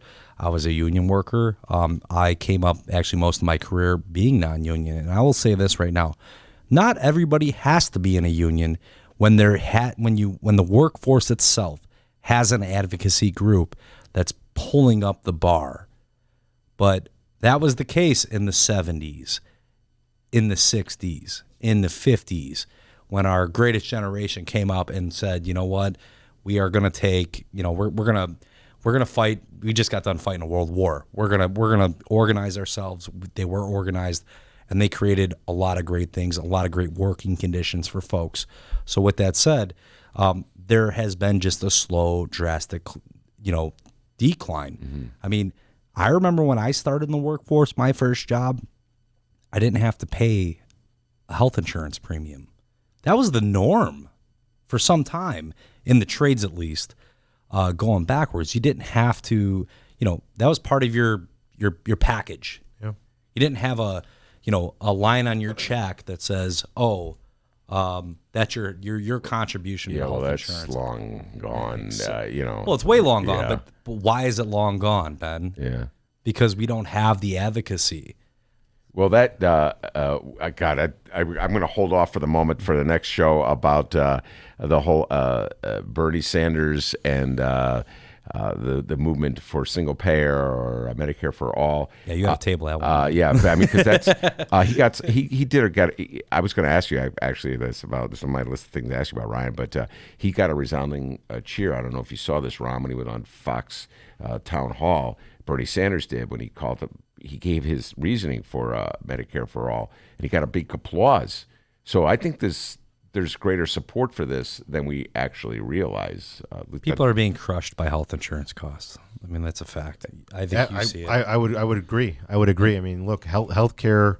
If we look at the 2018 election, healthcare was the number one issue, and candidates that ran on fixing our healthcare system, expanding healthcare rights, healthcare to folks, they won. Mm-hmm. So there is a real concern.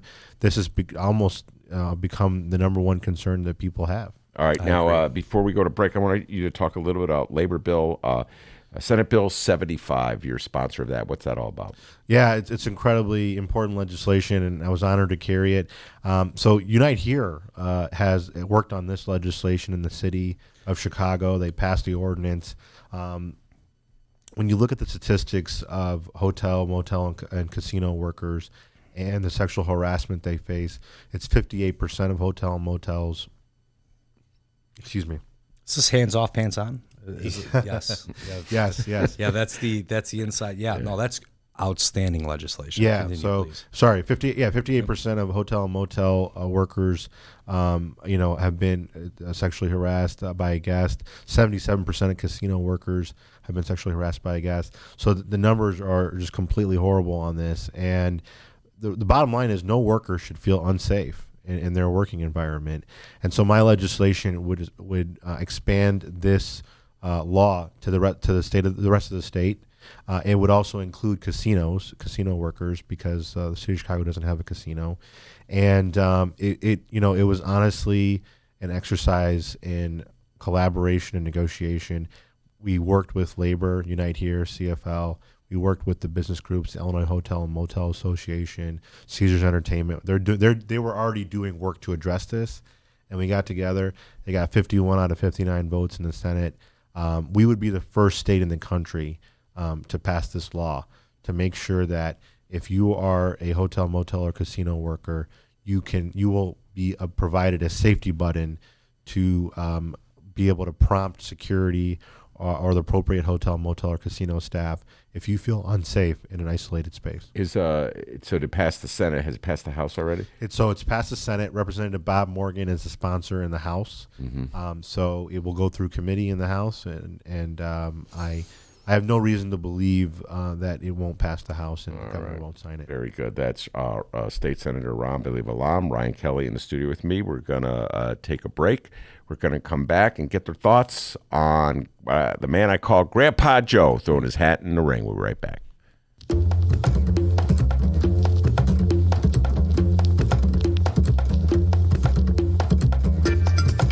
Hey there, producer Dennis here. Thanks for finding and listening to the brand new Ben Joravsky Show. All right, so here's how this works. The Ben Joravsky Show live streams on the Chicago Sun-Times YouTube channel Tuesday through Friday, 1 until 3 p.m.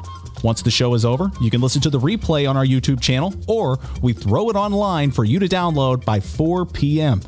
Where can you download the Ben Joravsky Show, you may be asking yourself? Well, you may be asking yourself a fantastic question. You can find previous Ben Joravsky shows and guest interviews through several outlets. The Chicago Sun-Times online, chicago.suntimes.com, the Chicago Reader online, chicagoreader.com, and wherever else you listen to your favorite podcasts. Apple Podcasts, Google Play, pick one. Just search for The Ben Joravsky Show. J-O-R-A, V as in victory, S-K-Y. So, let's recap. Tuesday through Friday, 1 until 3 p.m. Live streamed on the Chicago Sun-Times YouTube channel and downloadable by 4 at chicago.suntimes.com, chicagoreader.com, and wherever else you listen to your favorite podcast. Yes, the Ben Joravsky Show is back. We're live and downloaded. Tell your friends and enjoy the rest of the show.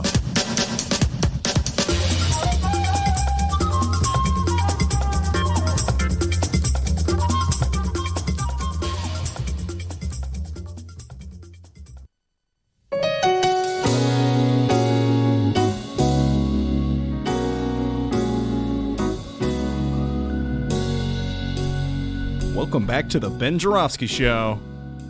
Mr. Joravsky, take us home. All right, we'll do that super cool music. Ryan Kelly on the keyboard there, doing a great job. Woody's not organizing workers. It's only just begun. Oh, nice. Hey, And sings sing. like an Hey, angel, there you man. Ron Billy Valam is playing bass in that number, and sounds really cool on that as well. State Senator Ron Billy Valam, the pride and joy of Beasley Elementary, used to play basketball against Derrick Rose and dunk on him. I just made that up. But And let's the go story with it. grows. This This is the lying portion of the program. Dunked on Derrick Rose and said, none of that We happened. can create some Photoshop, you could use Photoshop. Yeah, no, you're in the math club, not the basketball team. That's right. In my mind, you're on the basketball team. All right, do you got an update? Absolutely. Some final updates before we mosey on out of here. Democrats have officially launched their investigation into President Donald Trump's Homeland Security firings. Democrats sent a letter to Homeland Security requesting documents on officials who have recently left, including Kirstjen, that's Kirstjen with a J in it, Kirstjen Nielsen. Yes, indeed, Kirstjen Nielsen. That she left. Trump was trying to get her to do all kinds of nasty things that she didn't want to do, and so Democrats got so many investigations going on. I say keep them going. Our other update here, everybody's talking about it today. I wrote at the time that we're in the battle for the soul of this nation. Well, that's even more true today. We are in the battle for the soul of this nation. Joe Biden today, he officially announced that he is running for president in 2020. Our host Ben Joravsky was ducking and dodging like crazy when I asked him if he was in fact riding with Biden earlier. He said no. That really wasn't a firm no, though, all right? He may be rolling with Biden here. But I tell you, no ducking and dodging took place on the question if you asked New York Governor Andrew Cuomo. Oh, no. Andrew Cuomo announced today that he plans to open his formidable fundraising network to Biden's 2020 campaign. Here's audio from Andrew Cuomo himself showing his support for Grandpa Joe. Take it away, Andrew Cuomo. If I had a crystal ball, I would say, and I would hope that Joe Biden would get into the race. I think he has the best chance of defeating President Trump, which I think is the main goal here, right? He has the experience, he has the background. I've worked with him for years. He has the talent. I think he has the personality for the moment. and I think he can unify the Democratic Party. Okay, the audio may have been a little shoddy there for some of you here and there, but basically said Joe Biden's great. I love him so much. Yeah, that's Andrew Cuomo. New York Governor Cuomo. Whenever I hear his voice, I remember his daddy, Mario Cuomo, the governor of New York. And people wanted him to run, very much so. But I remember he almost ran for president, I think it was 1988. And at the last moment, he had a change of heart. And Joe Biden ran. That's how long Joe Biden's been around, been running for president. He's old, guys. He's old. Come on. I would say that he's experienced. How about twisting it that way? There He's we go. experienced. Ben Joravsky, you're very experienced as well. Every day I get a little more experience. So anyway, Ryan Kelly, what are you riding with Biden? What's your thoughts about Joe Biden running? I'm going to say this right now. I think, especially here in Illinois, especially here in Chicago, we have already seen even in the last presidential election, the influx, the 14, 15, 16, 20, 30 candidates running for office. And I know my union is going to sit back and do its due diligence, as I will, as that's our plan. The things I point out are this. What are the kitchen table items that we want to talk about? Wealth inequality, stagnant wages, things like that. Who's going to best carry that torch? That's who's probably going to get the support. Recently, Ben, we were talking about this. Bernie Sanders appeared at one of our conventions, or I forget which. It was some part of our organization. I think it was a transportation territory. We also threw an invite out to presidential candidates that were already on the table at that point. So we had Amy, I think it's Klobuchar. I'm sorry, Yeah. right. And she also spoke to our membership. So, we're going to keep, my understanding is we're going to keep an open door policy on this. Now, I'm going to take off my IAM hat and I'm going to say this. We see that, especially in the city of Chicago here and so on and so forth, that,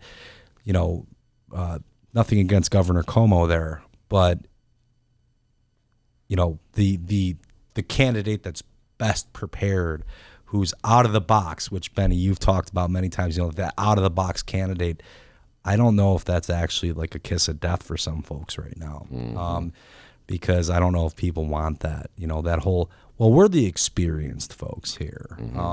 If I were running for president right now, which I will never do, I promise everybody here, I wouldn't want anybody saying he's best prepared for it. No, I'd actually want to come in and kind of be the new person, the new kid in the block. Like the new idea. And we're seeing this here in the city council. We're seeing it here within our state.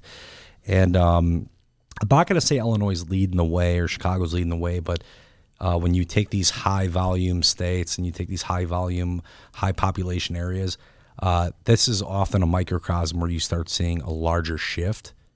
And I think we're beginning to see it. Ron, what do you think about that? Do you think new is in? That's a great question. I think it's leaning that way. So I think, to put it a little bit differently, in 2016, I think that you can argue pretty well that Hillary Clinton was the most qualified to be the president of the United States. I was proud to support her. I think she would have done a great job.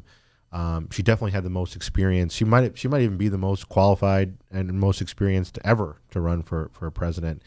But as was said, Ryan said, she had that experience kind of tagged to her. I also think that the viability argument was used repeatedly, for Hillary in 2016, and obviously that didn't pan out. No, it did not. So I think that when we talk about this, who our nominee is going to be, I think people are going to be very weary of the viability argument. It didn't work in 2016. I think the kitchen table issues is going to be a huge part of how we determine who can win and who's going to be best equipped to win. Because at the end of the day, we have to win back Wisconsin, Michigan, and Pennsylvania. Yep, that's the election there. We have to win back. It's crazy for me to say this, but we have to win back the Obama-Trump voters in those states. And I think, again, those folks are most concerned with some of the economic issues that they're facing right now. If you can name 3 of them, what would they be? In terms of the economic issues? the kitchen with the so-called kitchen table issues. So I think healthcare, I think wages, salary, those 2 for sure. And I think that, people also want to see some of the income inequality that's taken place, right? So obviously, wages, increasing wages is going to help with that. Driving down healthcare costs is going to help with that. But, I think people that are working to get a hand up and a push forward, and they see that the CEO of their company makes 400 times what they make, or that the tax scam that Donald Trump has pushed through, 83% of it goes to the top 1%. That's got to be really disheartening, right?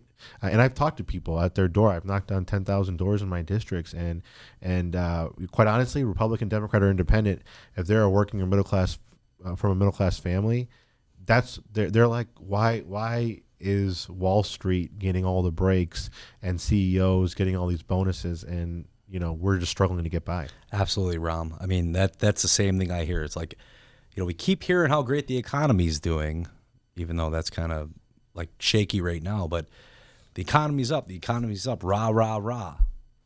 And initially, I think even average Joe buys into that. But right now, where are we at? Yeah. Have wages upticked? Have we really seen anything? We see an increase in jobs, but are they full-time career service, like base jobs, or are they? There's an uptick because dad and mom are both instead of dad working a job and mom staying home, you got dad and mom working full-time jobs, and maybe both of them are doing gig economy jobs, which is insane. So that can obviously bolster up a number, but I see it. I know a lot of people working jobs like that, and I'm sure you see it as well, and you hear that struggle. I just don't know the answer to this question. I'm going to ask you anyway.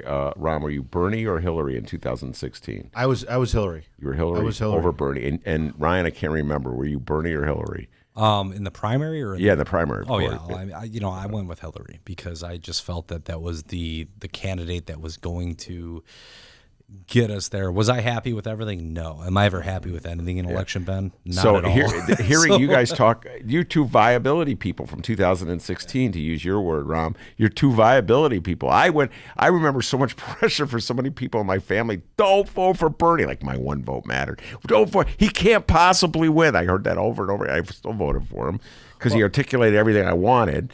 And to the point of what we were saying earlier, with Bernie at the Fox town hall, there were Bernie Trump voters. There were people that voted for Bernie in the primary, that voted for Trump in the general. What an interesting dynamic. I could never imagine doing anything remotely close to that, but it exists. I think within the you say the what was the term you just used, the viability voters, right? So when you look at what we're going through as a society right now, the wealth inequality, the wages not increasing, people ever increasingly feel the crunch.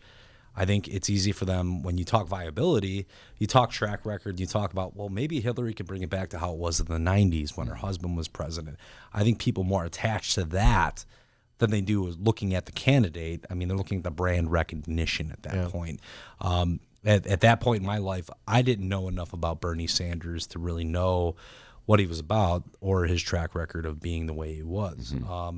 But he could be pro-union and pro this or that. Is he going to get elected? I don't know. And that's ultimately a decision that every working person has to make is universal health care an option? Is Medicare for all or whatever you want to call that? I mean, like all these different platforms, what's realistic and what is going to be the best box of a person that's going to do the best they can. Ram, do you sense that anybody that your district, again, it's West Riders Park into Skokie, Lincolnwood, et cetera, do you sense that your district, that people are leaning toward any candidate, or is it too early? I think it's too early. I think let me say this. I'm always going to appreciate Vice President Biden's service. I think Mayor Pete, Beto, Bernie, they all bring energy to it. I think there's just too many candidates right now for people to really zone in on one. I think June is a good time frame to see, so we'll start to have debates. I think we're seeing a lot of different energy, a lot of different experiences. The one thing I will tell you though is that I don't think the female candidates are getting the type of attention that they should be. Senator Kamala Harris, Senator Elizabeth Warren, and Senator Amy Klobuchar, Senator Kristen Gillibrand.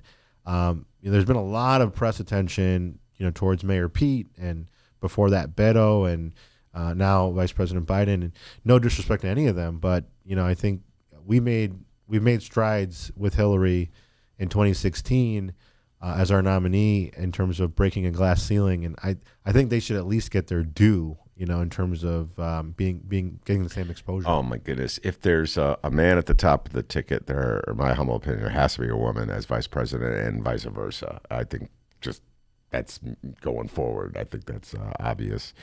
Ron Billy Valam, thank you so much for coming on the show. Ryan Absolutely. Kelly, it's always a blast to have you on. Great to see you, Ben. And Dr. D. And Dr. D, looking thanks. very Not a good. doctor. I think I heard the summary of that conversation is Ryan's running for president and you're his VP. Yeah, right. I think we're going to have Allie run for That's the slanderous, Yeah. Mr. Senator. And also want to thank Tom McNamee for being my guest earlier Tommy in the Mac. show. Tommy Mac earlier in the show. And, of course, the man, the myth, the legend behind the board, the pride and joy of Alton, Illinois. Ladies all love him for his body, his mind. Oh, yeah. Oh, no. He makes it all happen. The good doctor. Give yourself a raise. Take it out of petty cash. See you tomorrow, everybody. All right, Ben Joravsky Show live streamers and YouTube viewers. If you missed any of today's program, don't worry. You can download today's Ben Joravsky Show at two websites, all right? Chicago.suntimes.com, Chicago Sun-Times website, and chicagoreader.com. Give me till about 3:45, and I'll have it posted. You can go download it and listen to whatever you missed. Downloaders, we live stream this program, right? Yeah, we sure do. Tuesdays through Fridays, 1 until 3 p.m. Central Time. And hey, we're on video now, too. That's pretty cool. Hey, wave hi. Oh, that was... See you tomorrow, guys.